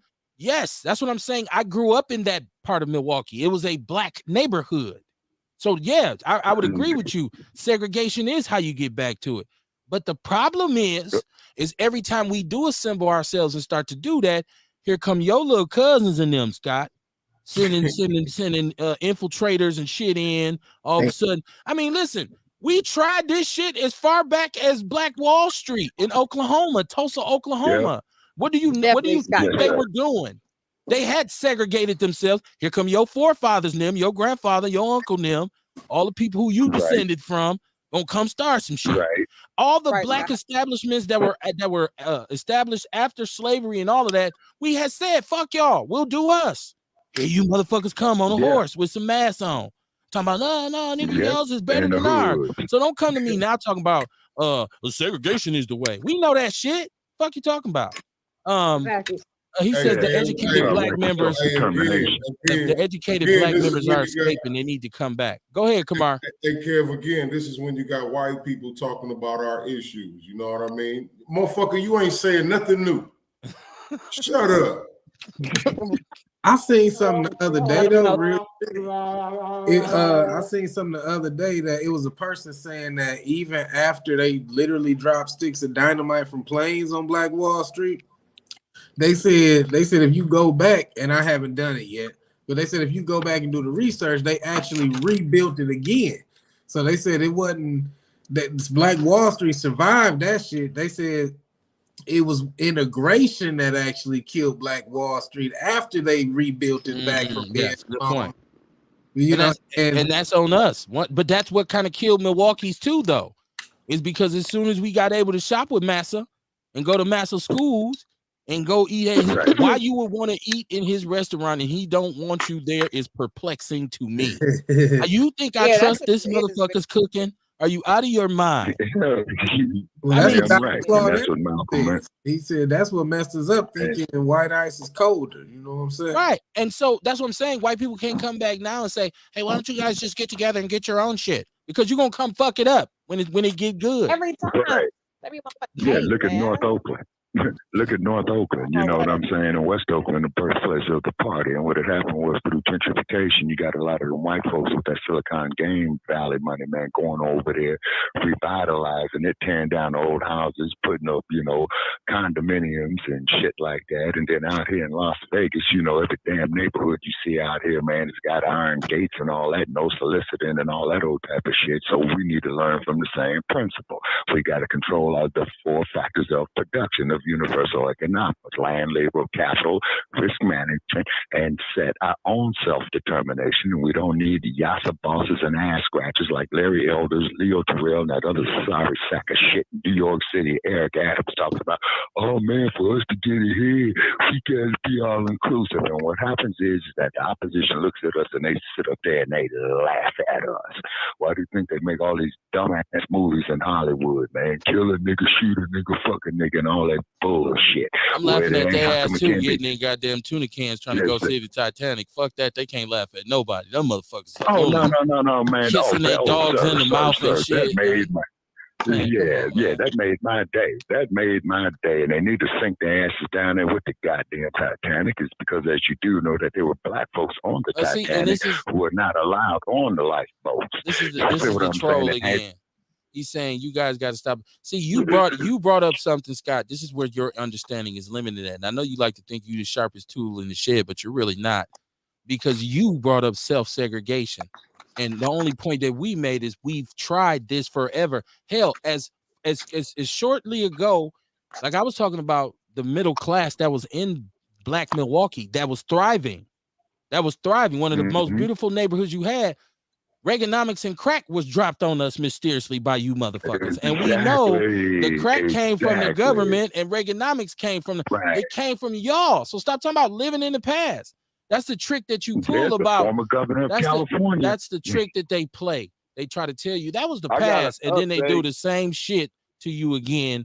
So stop it, Scott. Stop. Hey, hold on. I got one. I got some funny shit about white folks. Oh, hold on. How about today with Biden's son, how the Republicans tripping about how they treating Biden's son different.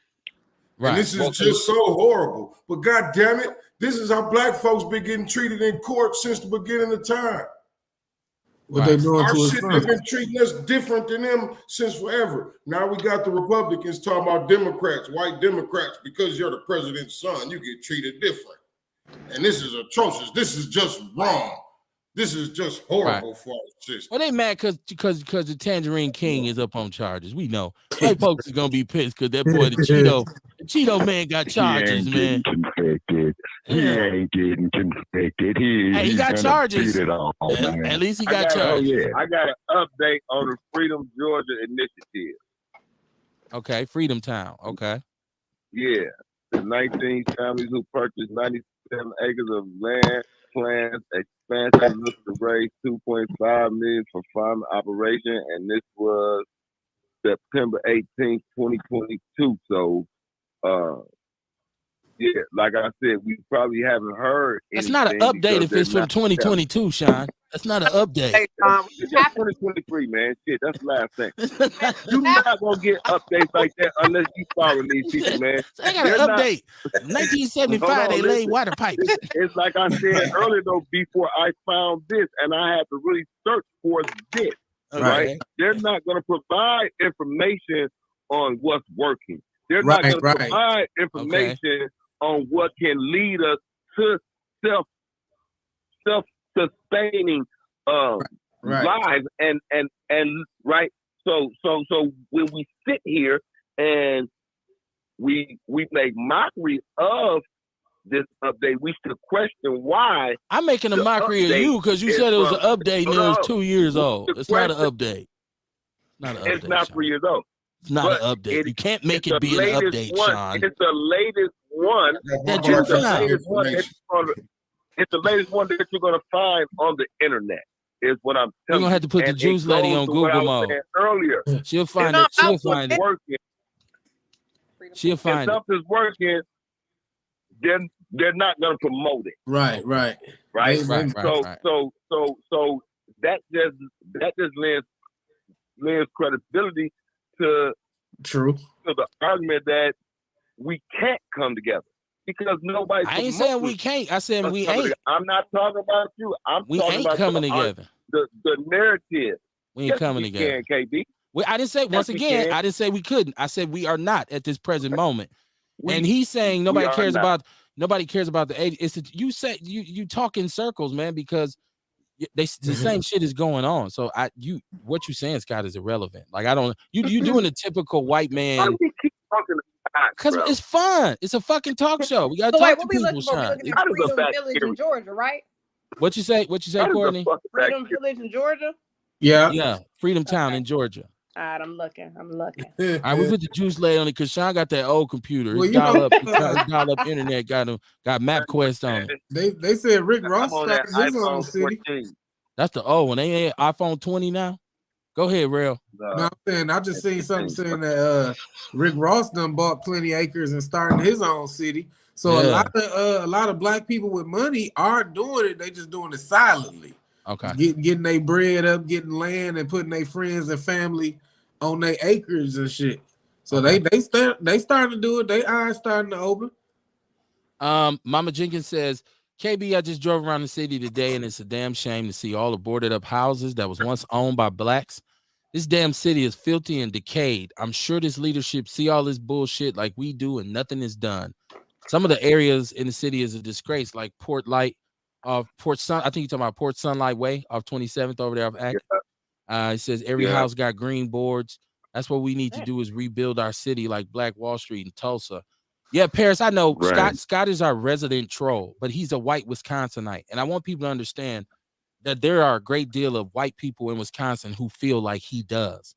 right? So every time he says something, I just feel like I get to tell white Wisconsin, how to get there, right? Like, so that's why he's allowed to be here, because I could easily block the fuck out of him, or I could just hang up on him or not acknowledge him. He's been trolling us for years. Actually, I think he's a fan. I just won't sell him no apparel.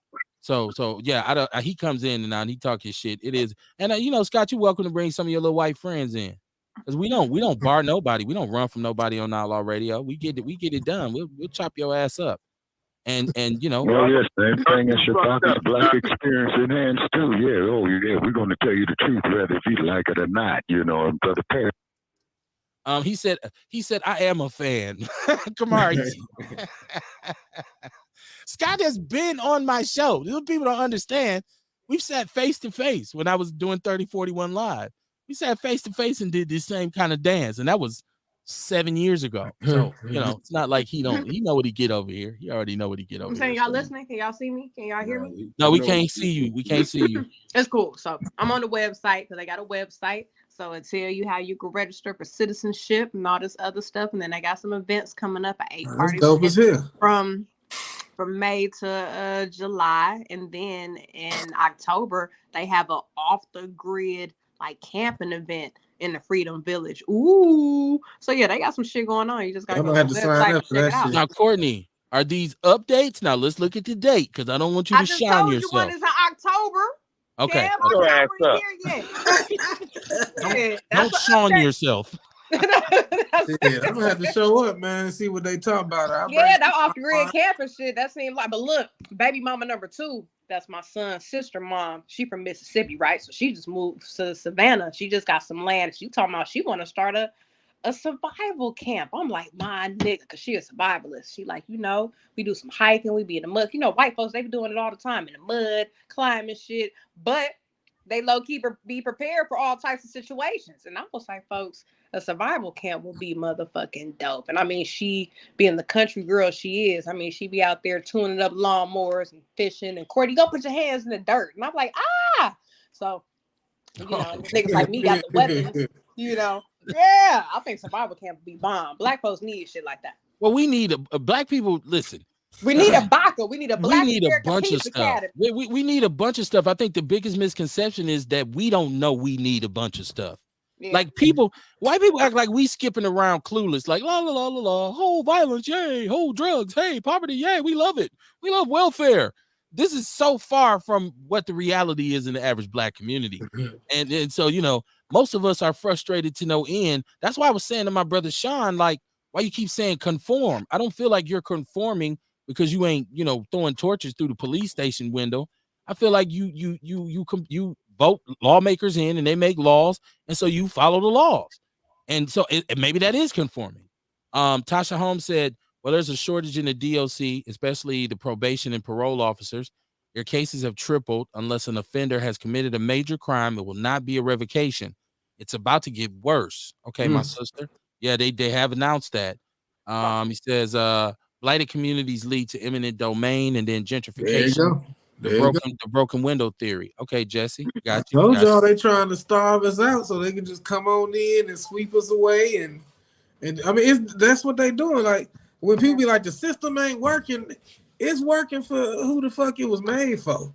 Like, we keep trying to operate within the system when the system wasn't built right, wasn't made for us. So we be confounded and just confused, trying to say what they doing down there. We got 7, man. Them 7 motherfuckers still bound up by the system that wants to starve us out, let us kill each other, so they can come get back close to the lake and rebuild this shit up as condos and high rises. But you know what, Rail? That's a good point that you're making, and that's why I don't blame. You don't hear me blaming Mayor Johnson. You don't hear me blaming DC Crowley. They inherited a shit sandwich, both of them. My problem is every time I see them, they're smiling. Every time I hear them speak, they speak with just being really, really affable and really friendly, user-friendly Negroes. I don't see rage come from them.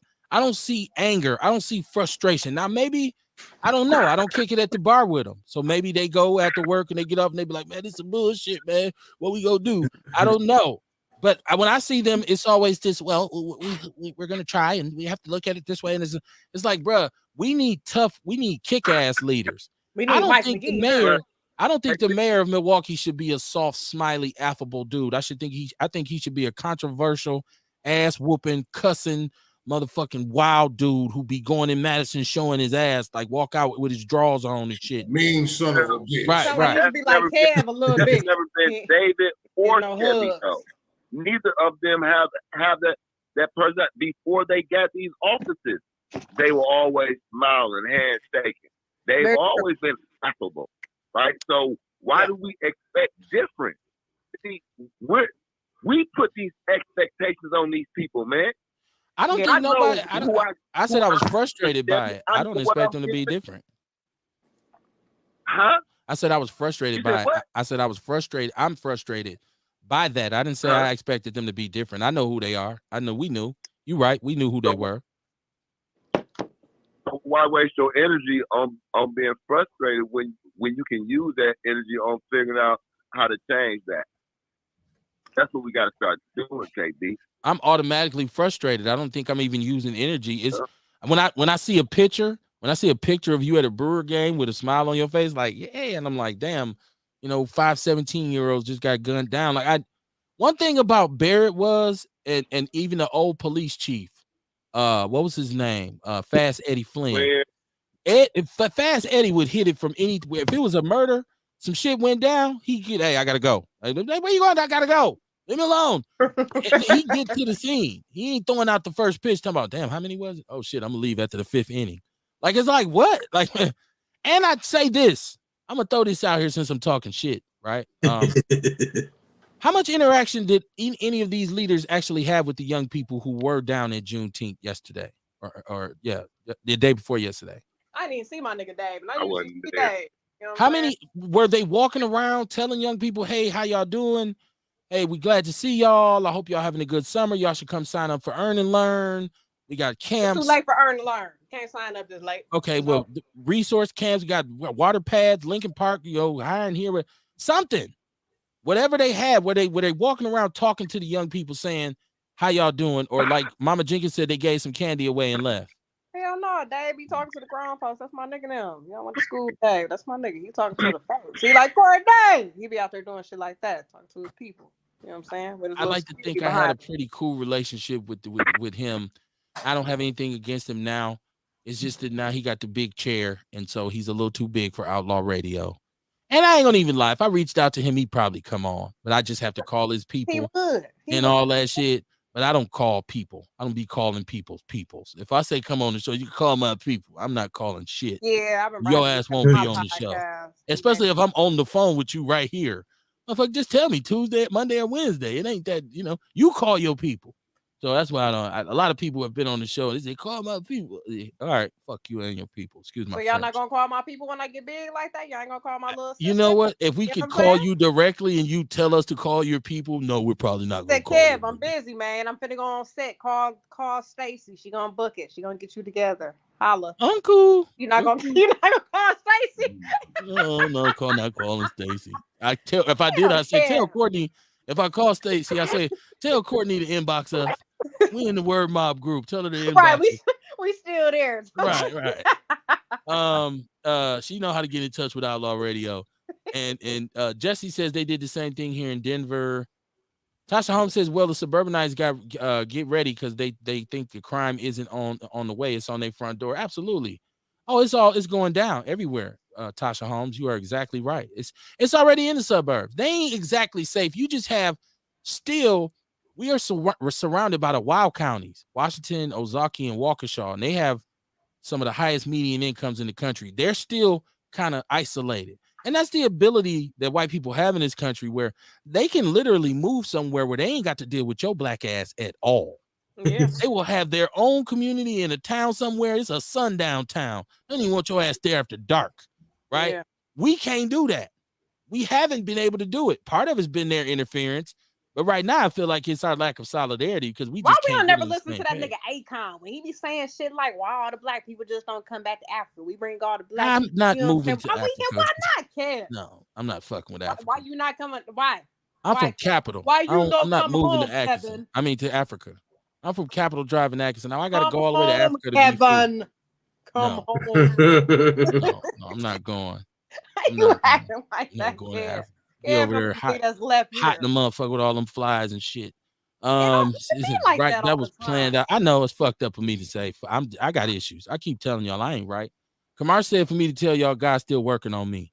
Right. This was planned out like 20, 40 years ago. What is happening now and it is happening continuously. Ernest Walker said, tell that Scott motherfucker. I said, fuck him straight like that. Well, he responded, we got beef in the chat room. Y'all duke it out. He said, Oh, LOL. oh, he was He talking about said, that Scott. nothing I but thought love Scott for was you, E. Nothing but love for you, E. That's how he said Had it, Kev. nothing but love for you, brother. We say white power. Shabaka says, I am quite sure the black politicians did Wet very little power. outreach to the black community across. Yeah, but I just wanted to know about here in Milwaukee because sometimes to be able to sit down and talk with the mayor, if the mayor was, you got security, go up to them thugs and you see them thugging the hoods and you see, hey, y'all sit y'all chill out, man. Because they'll respect you if you walk up to them and say, hey, y'all chill that shit, man. Hey, or just go have a conversation with them. Right. Let's have a conversation. What do y'all want? What would you guys like to see? In his You know Obama what I voice. mean? Yeah, go What would you talk guys to like them. to see in the city? Should we build a playground? What They do gonna you say want? some nigga shit, Kev. You can't just be asking niggas. You gotta go find like the block captain or something, because niggas are just. Hey, No, the shortest distance in between that 2 type of points is a straight line. Go right up to them kids. I feel like in that type Yep, of that's what you situation, gotta like do. Juneteenth, all them young kids out there, I think that would be dope for them to go talk to them. Walk through that crowd. You got Right. security. Oh, to them You know what I teens. mean? To Oh talk yeah. to some of them Yeah. kids. That's what I'm saying. Was he and the That whole would have Black been Seven? dope. Because look, we got this black police chief, black mayor, black county executive. We got all the sheriff, the deputy, all these people, all these black politicians. They should have been there in force, walking around. First of all, they should have been in the parade on the same float. Lena, all of them should have been on there. And when it was over, they should have just been walking, eating corn, talking to the people, everything and shit, buying dashikis and trinkets and shit. You know But, what? Hey, I remember Lena used to do that. She always always, did. used to always catch Lena down at Juneteenth and shit, walking around eating corn and turkey legs and shit. Everywhere in the city, she was always. That's one thing you can't take from her. Right. Was she not there yesterday? I don't know. I wasn't think there. so. I ain't see her, man. I had to work. I don't. Shout out to her. I hope everything is okay. You want to go anyway, kid? Talking about She be everywhere. You know You what I mean? know. I had a good weekend. I was on the Call to Action podcast. I was outside, as they call it. I might have been feeling good and said, I'm gonna go down there to Juneteenth. No, I wasn't going to Juneteenth. I ain't gonna lie. What the young people say, I ain't gonna hold you. I wasn't going. He said, I'm let me get this. He said they asked was we're gone before them bullets rang out. Right. Yeah, Pimp C say you talk a lot of shit from a safe place. Right. Yeah. Scott, he said Scott might just slip on one of those banana peels if he don't look down. He think it's sweet. Oh shit. I told you, get him. Shabaka says always to the person directly. Fuck their people. Their job is to deflect you from making contact with a high profile person. Oh, Dion said, fuck Africa. Dion, Africa don't even want you there. So, I mean, okay. He said, fuck Africa. Look, I ain't saying it in them definitive terms, but listen. If you keep talking about you gonna go home, I'm going home, I'm going home. Look, if I'm going home, I'm going back to 17th Street. Man. Hey, you know what? Hey, people out. If I went out there and I saw somewhere where I would really like it, you know what I mean? I could live peacefully. I can still control. I can still handle what I got to do from over there remotely, whatever. You know what I mean? I consider it. You know what I'm saying? Because see, all this shit is toxic as fuck. I was considering Ghana. Look, Candace Owens said she'll pay for whoever want to go back. We need to reach out. Like, hey man, I ain't gonna just say, you know what I mean? Yeah, I'm out of here. But you know what I mean? I really would consider that shit. I consider Jamaica, somewhere in Jamaica, if I found somewhere cool I like. You know what I mean? Shout out to Mike Kimmett. Mike Kimmett in the building. What it do, big homie? He says Lena's out of town. Okay, good. Ain't nothing wrong or nothing. She just out of town. And if I'm Lena too, I would be like, fuck y'all. How many times y'all don't vote for me? Fuck y'all. I ain't going to y'all shit. Man, we be voting for Lena, man. Everybody just don't vote for her. We be voting. Right. I know Lena be like, what? Fuck y'all. Say, what was the lady back in the days who used to be on TV Mother Love. Do y'all remember? I know I'm old. Y'all remember Mother Love? Come on, you remember Mother Love? What? She used to do the 900 number, and then she got indicted. And then Chris Rock said her last statement was, Mother Love said, "Motherfuck all y'all." I'm sorry, man. I got a weird brain. It just pulls shit out sometimes. Right. She Mama Jenkins said, KB, I stated that before all of them should stay all day. It wasn't a work day. They got paid for the day. Facebook is pension. They pension Shabaka. I don't know. We used to didn't have any problems with Facebook, like censoring people or whatever. So I don't know if that means we moving in the algorithm or what, but they show do it might be StreamYard because I used to go straight live from the studio. I didn't use the service. Now I go through StreamYard. So maybe it's that with the comments, but we I never think used it's just Facebook. I think Facebook just getting more and more sophisticated at identifying comments and phrases and shit. Yeah. Because they hop Anytime. everybody ass. Yeah, anytime I say I hate something, it's like, you didn't even know Yeah. what I said I hated, man. I Right. said I hate The corn. shit Man. told me, "Are you sure you want to post this? This looks Oh, like wow. stuff that, like it told me it looked like it could potentially be hate that was flagged before. Are Yeah, you sure you man. want to post this?" So it's getting sophisticated. That We got AI. another caller. Carla, And you a live on bald head Outlaw hoe Radio. shit. What's the dilly? Yeah, what's happening, man? You what? What up, man? Man, you already know, man. You understand? Hey, but I'm feeling the show, though, man. You know, I mean, man, we need to listen to Rail, man, because I know he be coming through, man. But I agree with everything, like, damn near, especially, like, with Sean, what he's saying, like, and that's how I feel. That's one reason why I don't vote, man. You know what I'm saying? Like, motherfuckers, you know, like, we expect white people to be our salvation, and that's real life talk, bro. You know what I'm saying? Like, these people been oppressing us for over 400 years.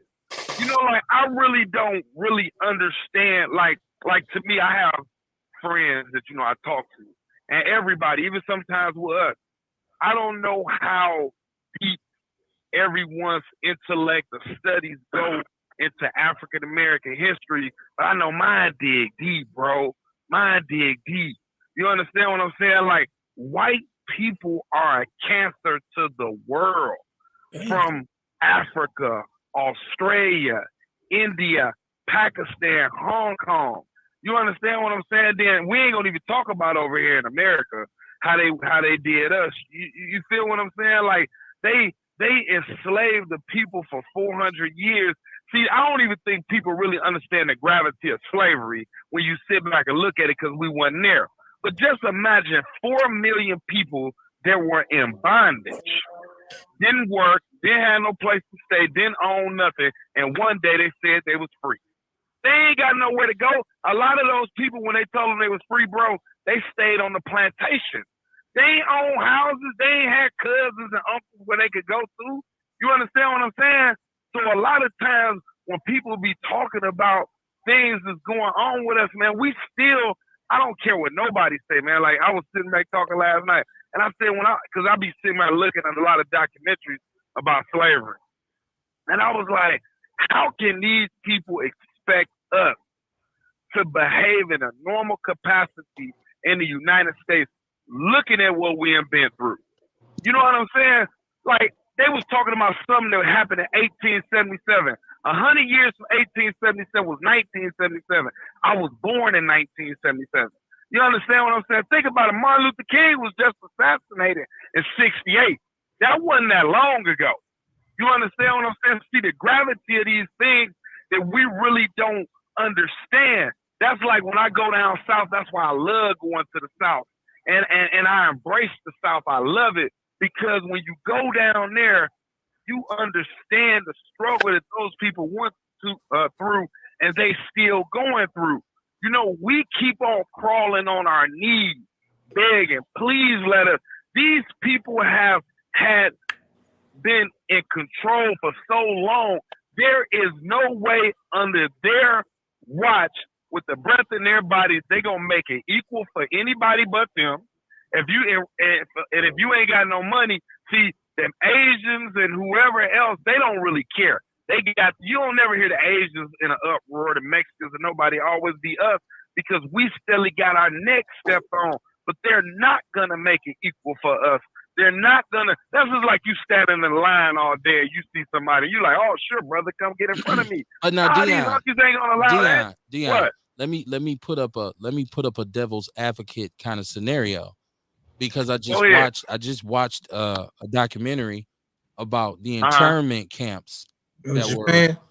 were in World War II in California, Mhm. right? Uh-huh. Asian people have been discriminated against at a high level in America. Mhm. The Hmong Uh-huh. people here who are here now were treated almost as They the bad as niggas. Africans They the niggas of the Asian in their world. country, in their Motherfuckers. home countries.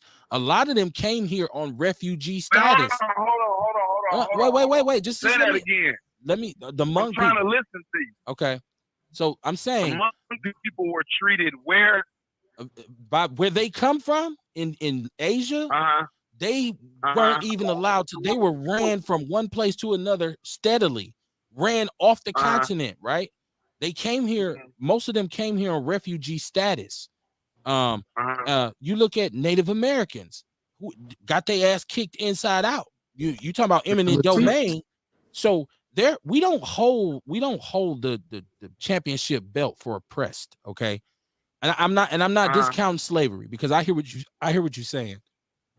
And obviously there's long-term effects. We see them every day, right? I don't think some of us even know slavery over yet. But I'm saying this, other people have Latinos, Mexicans, hell, California is Mexico. Right. America kicked their ass, and these people get together, say, fuck the bullshit. I'm living right now in a boom for Hmong people.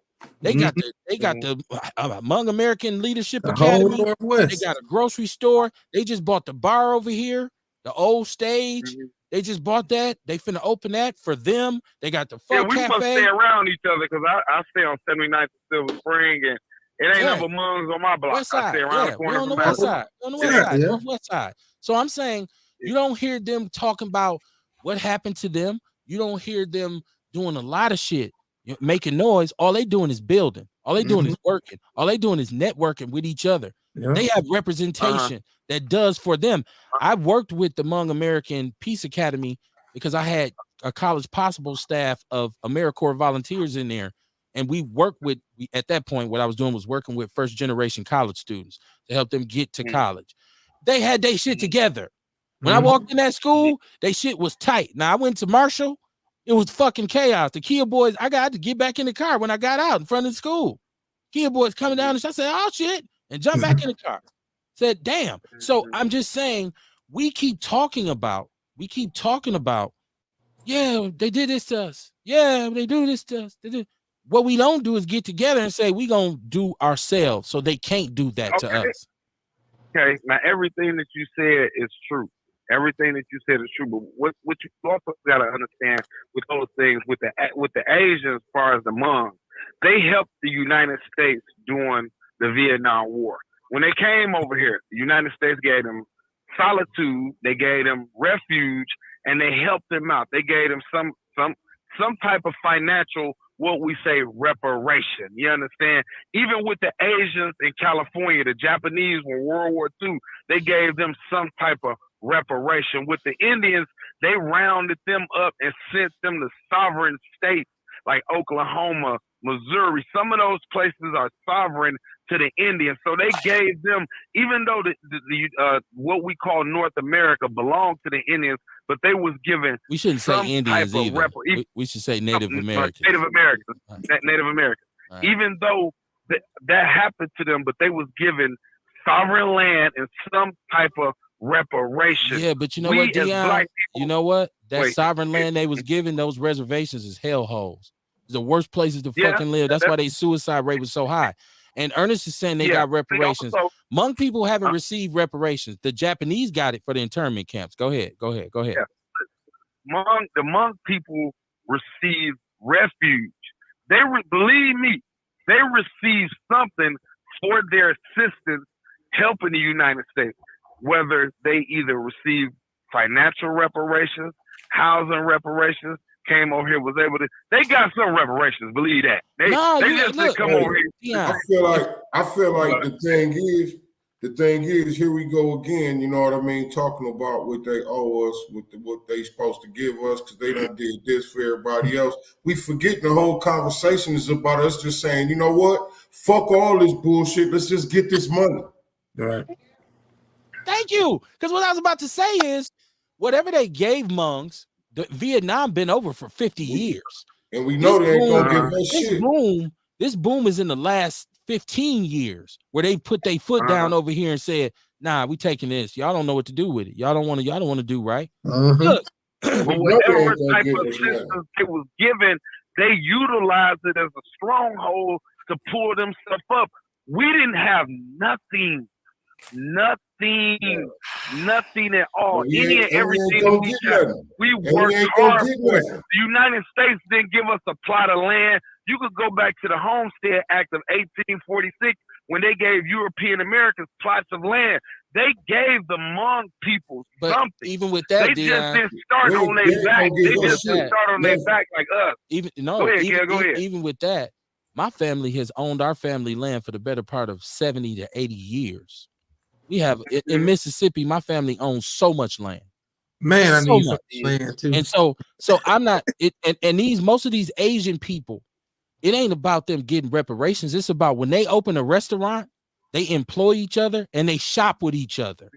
You go in there, I love pho. I love pho soup. I'll go in pho 124. It's them working in there. It's them in there eating. And I go, if I'm looking for fried chicken, I have to go buy it from an Arab.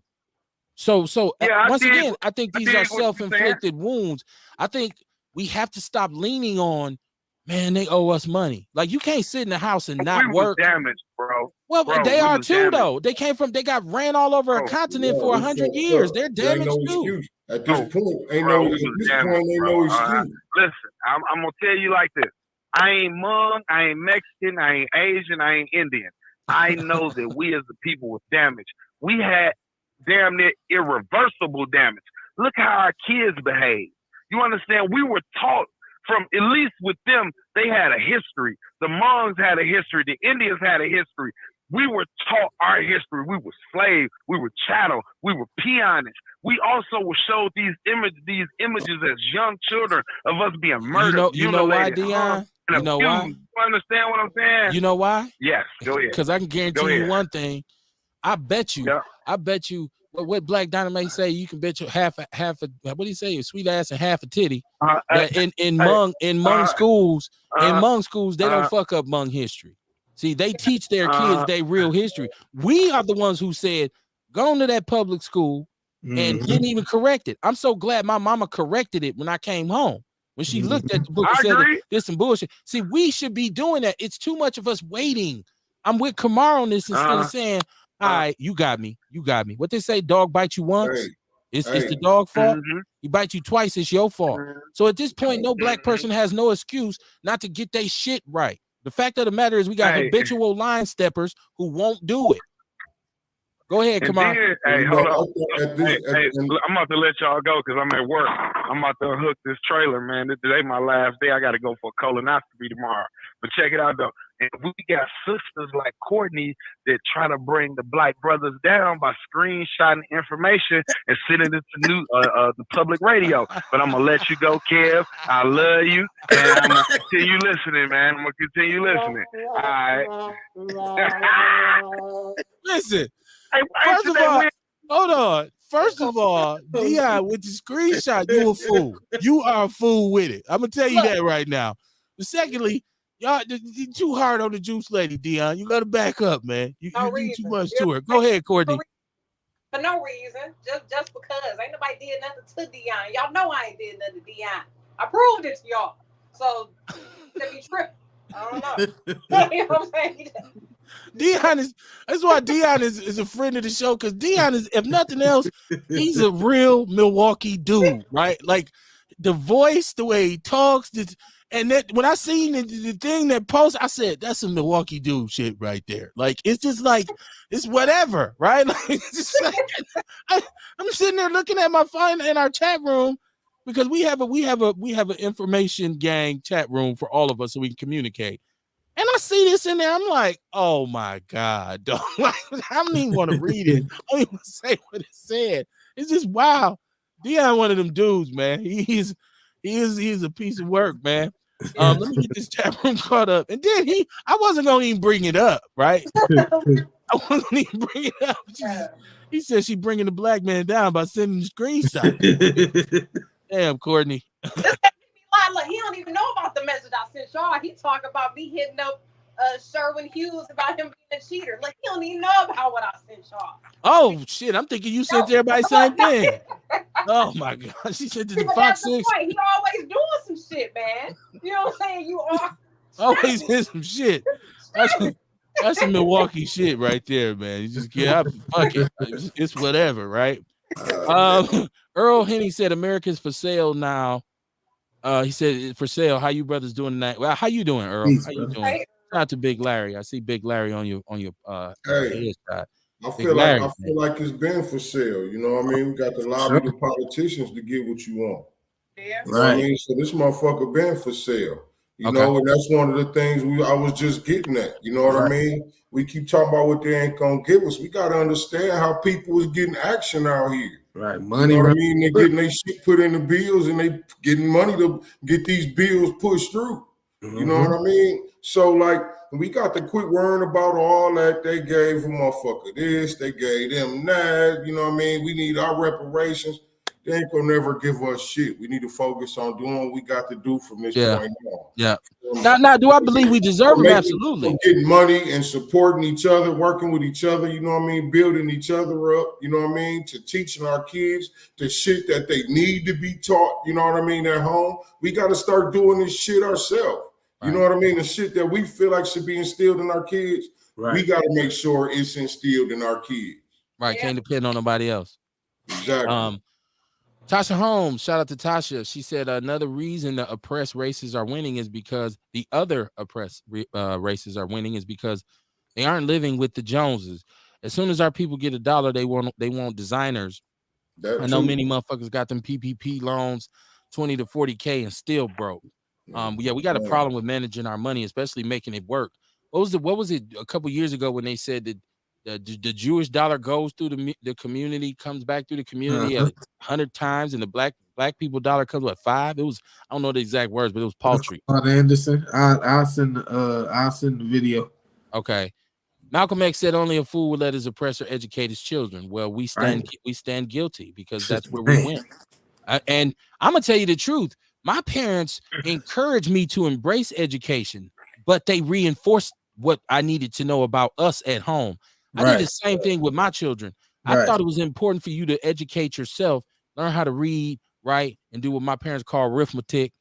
But at the house, you're gonna hear the politics the way it TI is. You're gonna hear about who you are as a person of color. You're gonna hear about our struggles in this country, but you're also gonna hear that ain't got shit to do with today. Right? I wish my son would come home and flunked out of school and tell me, Daddy, I'm just tripping because we were slaves. I slapped the shit out of him. That ain't got nothing to do with your ass not doing your fucking homework. I'm having nightmares and waking up in chains. All right, motherfucker, you're gonna wake up getting hit with some chains if you don't take your ass to school and do your goddamn work. I'm not trying to hear that shit. And that's where Kamar and myself agree, is that all that man is showing. Because if I was really going after everybody who ever done something to me, I would have no forward progress at all in my life. Every day I would have a list riding around Milwaukee like, oh, this motherfucker did this one time. I'm past it. I'm over it. Straight up. I'm ready for tomorrow. Ain't no excuse. You know what I'm saying? Like, what's the excuse? Ain't gonna do shit. You go to jail and you give them an excuse. That don't mean shit. You know what I mean? You got a reason for stealing something. That don't mean shit. You stole it. You going to jail. Ain't no excuses. Right. You know what I mean? Get your shit together. You know what I mean? I'm gonna tell you, fortunate for me, when I started learning our true history and how we thought and the shit we understood, you know what I mean, is when I really start getting myself together. So I feel like, you know what I mean, a lot of that's got to do with it too, man. Understanding who you really are, who and what you really are. He says we can do both. Give us our shit still. If I have $1 billion and a motherfucker owe me 100,000, I want my money. That's true. Once again, I'm not saying we don't deserve reparations. I'm saying I'm gonna keep on moving till it come. Mm-hmm. It's We like ain't it's gonna like keep- if it's I ain't cold gonna keep outside, talking about it. I'm not gonna stand on the bus stop waiting on the bus. I'm gonna start walking, and hopefully it'll come along. By the time I get to the next bus stop down, the bus will be pulling up, and I Right, can get on instead of just standing there saying this right, motherfucker ain't never coming. right. I'm gonna Or start trying maybe to I'm do gonna what I make it gotta to do my to get to the destination crib. and keep my couple dollars. You Right. know what I'm saying? Fuck around, be at home, be like fuck that bus. No, I agree. We of course we know we deserve it. But once again, Right. if we have real solidarity, we can put the mechanism in place We to can get make it it happen, man. because we We could all we then got, say we all we we're need. gonna do economic boycotts until y'all pay us, but We we all don't we do got, that. we all we need. Yeah. So let me see. What a way to end, Courtney. That's Mama Jenkins. Oh, what? Smoking the weed? My bad. Oh, I didn't even see you. I didn't even see you. She said she was laughing at at the brother. Said we got to buy or rent a politician to do our bidding and push our agenda. Yeah, that's true. That's what Kamar always says. We got to buy us some politicians. Then who we Yeah. He gonna said we got to Hey, get us listen, some. I feel like maybe we should quit worrying about voting so much and figure out how to put some money together and get what we want pushed. Yeah, be like, then, mob style, right? all Let's right. Um, pick a politician. It don't matter who it is. Hell Vince yeah. Tony, what up, Outlaws? What up, Vince? Vince. Hey, What you do, man? It's been a while. I know you've been doing your thing. You back from Guam. This was over in Guam in the hurricane. Wasn't even tripping. All in a typhoon up on the beach. Like shit, chilling. right there. Cigar still. Let me see. Let's see. Jesse, he says the black dollar only stays in the community for 6 hours. It doesn't bounce at all before it leaves the community. Okay, thank you, Jesse. I could remember. I know because we discussed that Not statistic my black dollar. for years. Some years ago, we discussed that statistic so hard. Like we went so deep into it. I agree with Ernest's statement about reparations and money being yeah, I agree with Ernest too. Ewoks, you hitting the nail on the head, but at no point does the train stop. I got to Right. keep pushing I because agree whatever I also. got when it does come through, that'll be an added benefit, Right. right? So I don't want to be caught with my pants down with just that because if they give it to us, it's gonna be a trick bag attached to it. No, it If they give it to me and I'm already empowered, I can make moves with it. So Right. that's what I'm saying. And the only point, and I'm not trying to, for anybody who's listening, I'm not trying to downplay slavery. I'm not trying to discredit when we talk about how it's affected us, all of this. I feel like that's just like no brainers, right? We know that our people are very damaged. You don't have to go far, but I don't think it's slavery necessarily that we're damaged by at the most point at right now. I think it's some other shit. That slavery had is, it put us in a bad situation. But I think we gotta let that shit go. Kamar, we did a show about moving on, and we talked about as hard as it might be, in some instances, black people just gotta let go of bullshit. You say, man, how's motherfuckers locking you? They throw you in prison and you got 50 years. It's always one person say 200 years ago. What they do is, nigga, what you talk about? That's that same motherfucker who was telling them police leave them kids alone at Juneteenth. Same motherfucker, right? So let the shit go and let's move on. I'm down for the work. I don't want to sit through no black and white homage of dogs getting sick on us. I don't need to see that shit no more. Right? You can show me burnt out crackhead neighborhoods from the 90s, and I'll be like, nah, that's the kind of shit I remember. That's the oppression that I remember. Not saying yours didn't exist. Mama Jenkins says that part, KB. I told my son, you go to school and get A's and B's, not C's and D's. I went to work and I was like a drill sergeant when I came home, parenting and education. Absolutely. I'm trying like my mother wasn't very highly educated, right? She didn't even graduate from high school because she had to pick cotton probably 8 months out the year, right? In the most adverse conditions. The same thing with my father, but he was able to finish high school because he had a hunting accident, so he could stay in the house. But one thing my mother always stressed to me is once you know something, you know it, and can't a motherfucker take it from you. Right? So learn how to know as much shit as you can. Right? Like she said, I don't know how to read no book and write no goddamn thesis, but I know how to run a household with a piece of paper and a pencil. And she did. I'm talking about budgeting, everything, credit, everything, money management. And she wasn't educated at all. So, but what she did do was with me, since I went to school and my brother, she told us, nah, you motherfuckers, this is what y'all gonna do. You gonna sit your ass down. You're gonna go up there. You're gonna do your work. You're gonna act like you got some goddamn sense.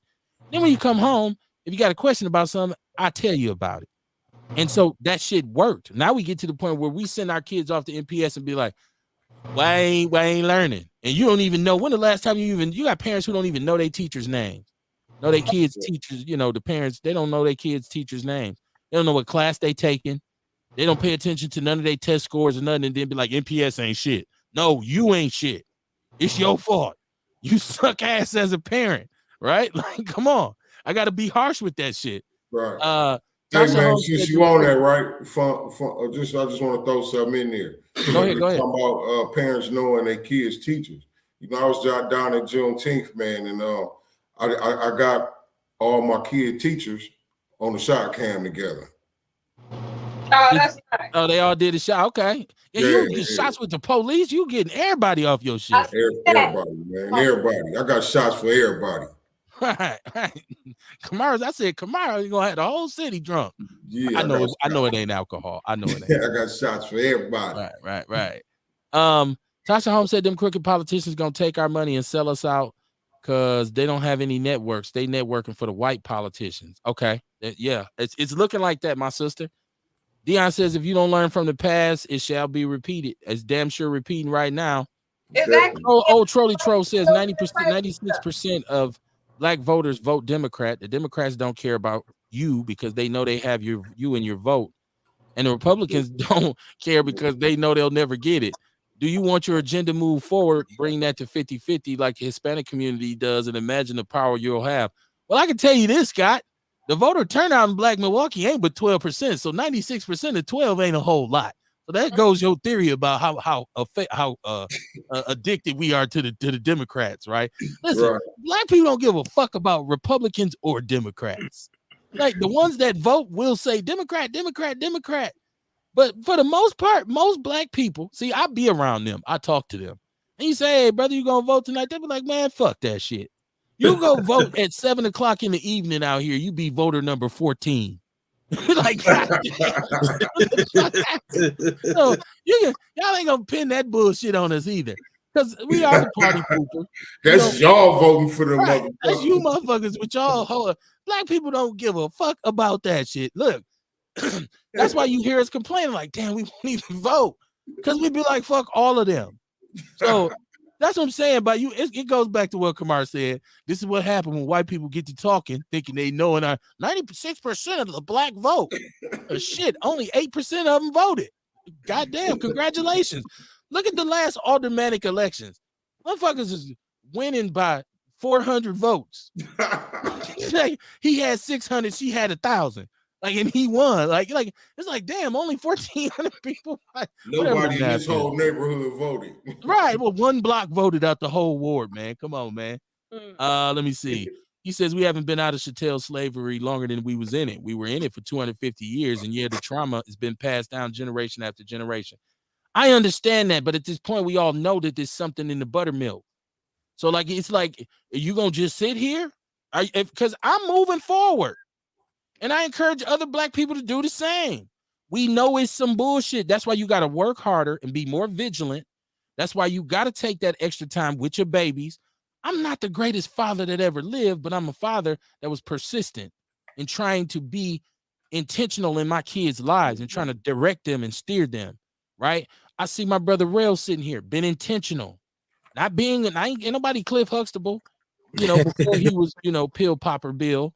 But I'm just saying, we've all made it. Look at Kamar with his daughter. We've all made these super conscious efforts to be the best fathers that we could. That's all I ask. Because I don't have to, when my daughter or my son comes home and they fucked up, I don't want them to tell me about, well, in 1849, 5 Black men was hanged in Charleston, Virginia. I'm going to look at them like, you give me that goddamn phone. No more fucking Google for you, right? You even got too smart for your own damn good. Let it go. Let's let it go. Or put it, don't let it go. Put it in a box, right? And lock the box. And when we get to where we're going, we'll unlock the box. How about that? When we get the solidarity that we need, when we get the money Kamar's talking about, when we get the position in our community, then we'll say, hey, y'all know what we need to do? Let's vote. You right, Kev. I guarantee you then that 96% of that 12 will go up. I can't believe he tried to throw a number out there like a motherfucker don't know the story behind numbers. 96% of the black community. Shit, only 5 people voted. Goddamn, you telling me three people is black Democrats? The fuck out of here. Look at the apartheid in South Africa. He said, "What do we then truly they want then as or a people?" their 2020s and shit. You know what I mean? Right. Catch us in the middle of a pandemic in the motherfucking rainstorm, close down all the polling booths. You Come know on, what man. I'm saying? And only leave 3 of them in the whole motherfucking inner city. Well, first of all, the mayor got one closed down because he had COVID and went to the motherfucker. Like, hey, how y'all doing? Y'all take that with y'all and left. Motherfuckers went to What he oh fucking shit, it's did. closed.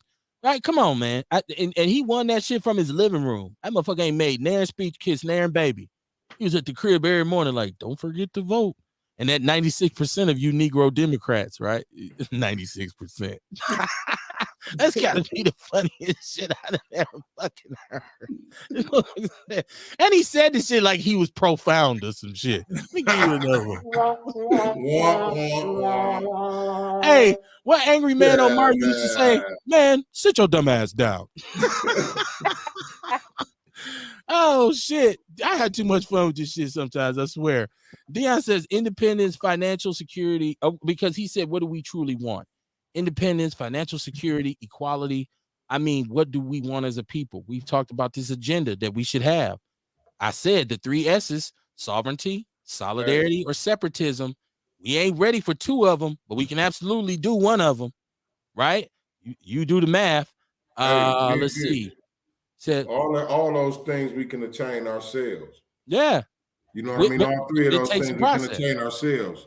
Equality we can attain, you know what I mean, by holding our money to ourselves. Okay. So all 3 of those can be attainable. But like I said, this is all these things is shit we can fix. These motherfuckers taught us we can't do nothing, man. And we drank the Kool-Aid. Yeah. Jonestown. Have a drink. It's hot out here. God damn. Jesse Perry said, my great-grandparents on my mom's side were sharecroppers in South Carolina and Virginia. Many of us FBA have similar stories. My great-grandparents were slaves. My great-grandparents were slaves. My grandmother was 105 years old when she died in 1996. Her parents were slaves. So I'm, if anybody gonna say I'm damaged, my mom and dad were sharecroppers. Like my mother would tell you the whole story. I knew the color purple before I seen it because she told me about all the shit, right? Let's see. And I'm not saying that makes me any, more slave, affected than you, Jesse. I'm just saying, for me, it's a shorter gap. My great grandparents were slaves. Neither side care about us, just our votes. You're right, Tasha Holmes. Scott is having the time of his life, curled up with his little dog in bed, laughing. He says, "LOL." I don't know if he's laughing at us or if the dog is licking on him, tickling him. I know Scott had a little chihuahua in the bed with him. Arf, arf. She said I was number 16. Sad as fuck. So see, she knows what I'm talking about. She's like, man, you rushing trying to get off work. Like, I hope I don't be in a long ass line. And you walk right up to the goddamn booth and they'd be like, hey, you number 8. Right on in. Like, you go to that booth right there. Right. Right. Ain't nobody had been in that motherfucker. You don't even need your ID. Shit. He said, where did Scott get his data from? Well, he's a white Wisconsinite. So see, that shit sound good when you think you talking to some black people who don't know. Right. Well, we got to find somewhere a little bit more conservative, though, Kamar. One of these right wing. That's some shit right wing radio dudes say. I consider Fox 6 right wing when you listen to them in the morning. They'll throw that shit out there and be feeling good about themselves when they get to work. Like, I figured it out. It's the niggers' fault. 96% of them are voting Democratic. Ain't none of them smart enough to say, but only 12% of them voted. Like, these motherfuckers boy, they so smart, they dumb. Y'all some stupid, dumb motherfuckers, right? Some stupid, smart motherfuckers. He said, right, we are reliant and exceptional people. Earl says some people get it done. Some people are not going to get on the real people. Yeah, it's a need for some fusion of truth here. I say that even about radio. Someone got to break the cycle. That's what I was always told. Start your bank account, Columbia Savings and Loan. Right. Black owned historically. My parents purchased their home from them in 1970. Put us right across Capitol. That's what I'm saying. Those two sharecropping people who weren't supremely educated bust their ass and crossed, and we had a great life. I didn't hear my as much shit happened to my mother. I never heard her make an excuse a day in her life. If she fucked something up, she said, I didn't fuck that up. She never said, well, they didn't beat my ass and make me pick cotton when I was little. She didn't lean on it. The reality was what it was, you know? So let's see. Puppy licking him again. Scott says, LOL. There you go, Scott. Ernest said he'll give him $2 if he take his garbage out. Well, he had to walk to Arizona, Ernest. I don't know. Gotcha. That's Jesse saying he gets what I'm saying. Joseph Gibson on Blog Talk Radio said he would say some ish like that. He's a right-wing conservative. Yeah, they say like they'll throw a bunch of numbers at you, man. Hey, listen, you talking about speaking with a forked tongue. A lot of white people they gonna spin you. If you listen to them, they'll spin you. Because just the impact of what he said would make one think that it's our fault, right? Because Republicans want to say the Democrats are fucking this country up, right? That shit ain't got nothing to do with us. It ain't even enough of us involved. So it's talking in a circle. But I mean, I did want to make this point though, because we got to go. It's 10 o'clock has creeped up on me again. I say I ain't gonna do it every night. This is why I can't find no editor, because nobody wants to edit a 3-hour show. Shout out to the shout out to my man Eddie Silas and the Barcode Podcast. I think we got a connection there that's gonna be able to do our editing for us and chop this up and issue the ingredients on separate little intervals. But I wanted to say this. We were talking about this fiscal cliff that we're at in Milwaukee, and we're talking about, lack of tax revenue and this kind of thing. The statistic says that in 2023, 3,000 city workers lived outside the city. Okay. That's a whole lot of tax revenue missing, right? Now, your paycheck gets taxed, but where you going to spend your money at to make it go is out where you live at. They lifted the residency requirement years ago, and nobody paid attention. And now you're talking about lost revenue, right? I'm going to say that again. 3,000 city workers, people who work for the city of Milwaukee, don't live in this raggedy motherfucker. Right. Probably white, more likely white folks. 85% of the administrations in the city are white people and the county, and they don't live in this motherfucker. Right. So when you talk about a revenue where we don't have revenue at, once again, it's the white man talking in circles to you about get rid of DEI. And we'll let y'all get some money instead of saying, why don't we just make the motherfuckers who work for the city move back into the city and pay taxes, generate some revenue? That's a lot of people. 3,000 workers. That's a lot of tax revenue. I'm just saying, change your hiring practices. Maybe you should hire more people who live in the city of Milwaukee, right? It's one of them things where you trying to piss in the sky and it's falling in my face, but you saying it's raining. I ain't going for it. I ain't falling for the banana in the tailpipe. Sair, my brother from Hidden Heart Radio, he said, love from the morning shift. Yes, sir. HiddenHeartRadio.com. Rock with him, man. Rock with the brother, man. Sair does great things over there. I check his show all the time. He supports us. We support him. There's some unity and some solidarity in what we do and how we move. Beautiful weekend coming up. Mr. Witch Doctor, what you got popping? I ain't got nothing much, man. I'm hanging back. I got a lot of stuff I'm getting together, for my demonstration next month, and I'll be talking about that next month. So right. Yeah. Big things coming. Grooving, man. Moving and grooving. And I'm gonna be outside for that one too. So I'm gonna make sure that I'm on the scene. I'm on the. Yeah, we all gotta be there, man. We all gotta be there. We got some shit to talk. Yeah. Yeah, we're gonna get, and I got to get you some apparel to put up. We'll talk. Braille,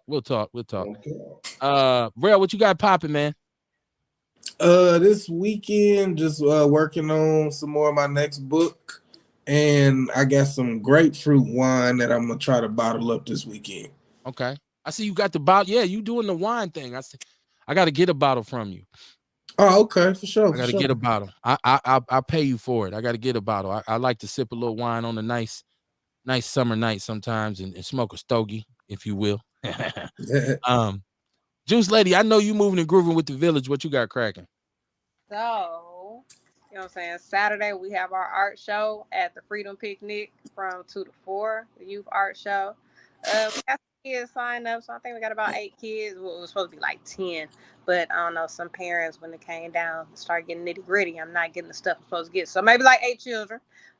Then Sunday I have an event at Red Arrow Park in the morning with the Yelp, Wisconsin.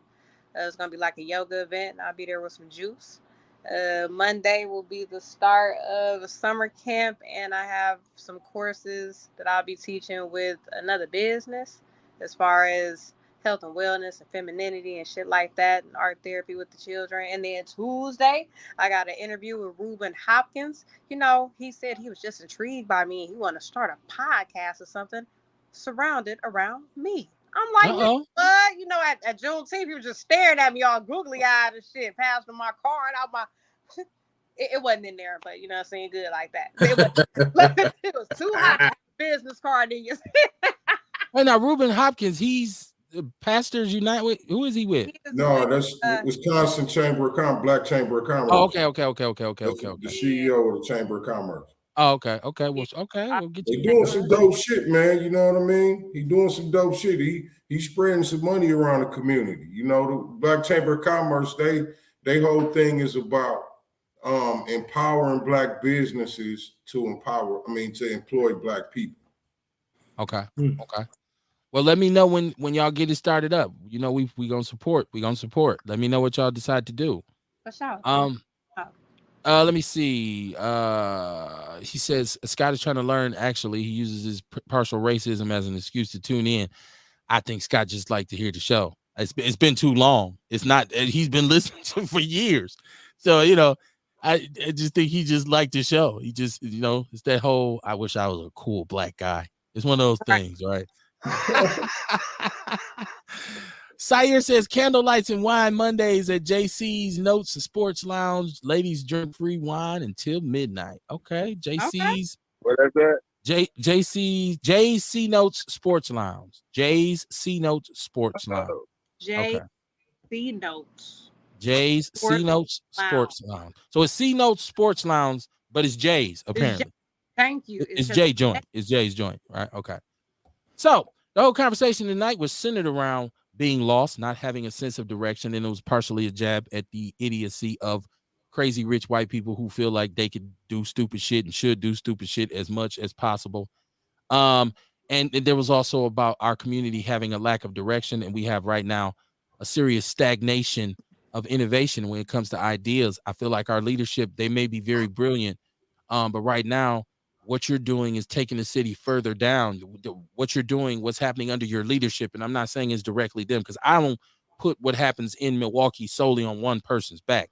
It take a whole bunch of people to fuck this machine up, and there's a whole bunch of people fucking up right now.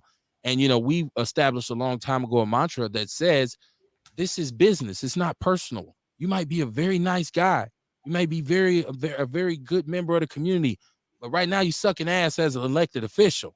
And the proof is in the pudding. Look around. So every time you smile, all I see is the people in the background getting gunned down and run down, and people living in their homes and scared to come outside, and people who can't enjoy the festivities in the city because crime is out of control. You're talking about a group of young people that are so unruly that now Kia's getting sued. Juneteenth then got shot up. Every major holiday, every major event is young people doing a fool. Right? And you can't control them. MPS has no answer. MPD has no answer. City Hall has no answer. That's why I said lost. But I do think there is hope for us, because there's a core group of us who know what must be done. And what must be done is we must do for self. There is no other way to talk about it. You can dress it up. You can embellish it. You can make up names. You can quote African scholars or nigger scholars with African names. You can say you read this book, you watched this YouTube shit. This shit ain't that complicated. You're making it more complicated than it actually is. We got to do for us. That's the answer. We got to come together and network with each other. We got to stop allowing ourselves to be utilized as gatekeepers against our own people. We asked a question earlier in the show. Wouldn't it make a whole lot of sense for those Negroes who sit on that Juneteenth Day board to say, hey, let's place a call to the Nation of Islam and get them to assist. Since the police can't be everywhere at once, that's forward thinking. That's thinking outside the box. That's us doing for self. But they've allowed people to say, we don't want to do business with them. They follow that Farrakhan fellow. He's anti-Semitic. He doesn't like Jewish people. And then 6 people get shot. And we said, we don't understand what's wrong. We're what's wrong. Because we refuse to do what we need to do, which is get off the bullshit, stop making excuses, whoop our kids' asses, hold them accountable, raise our kids, feed our kids, and demand that the leadership do what they need to do to get revenue back in this city. Right. You don't tax people who are already poor. Where they gonna get it from? It's like getting blood from a stone. You're not gonna get it. You're gonna have to do something different. So what they've chosen to do is take the path of kissing Madison's ass. And if you're gonna allow them to slip some white racist fucking neo-Nazi shit into a bill getting passed so we won't fall over a fiscal cliff, it shows me how weak of a leader that you actually are, right? It shows me that you want to go on your hands and knees with your hands out to beg the oppressor once again, please help us. Please, just give us some money. We'll stop talking about diversity. How you gonna stop talking about diversity and equity in a city that's one of the most segregated places in the country? This shit just don't make sense. Got to think about it. Once again, we hold the cards because we need to demand that these politicians do better and tell them, if you want that 12% to go up, you need to start handling your business, right?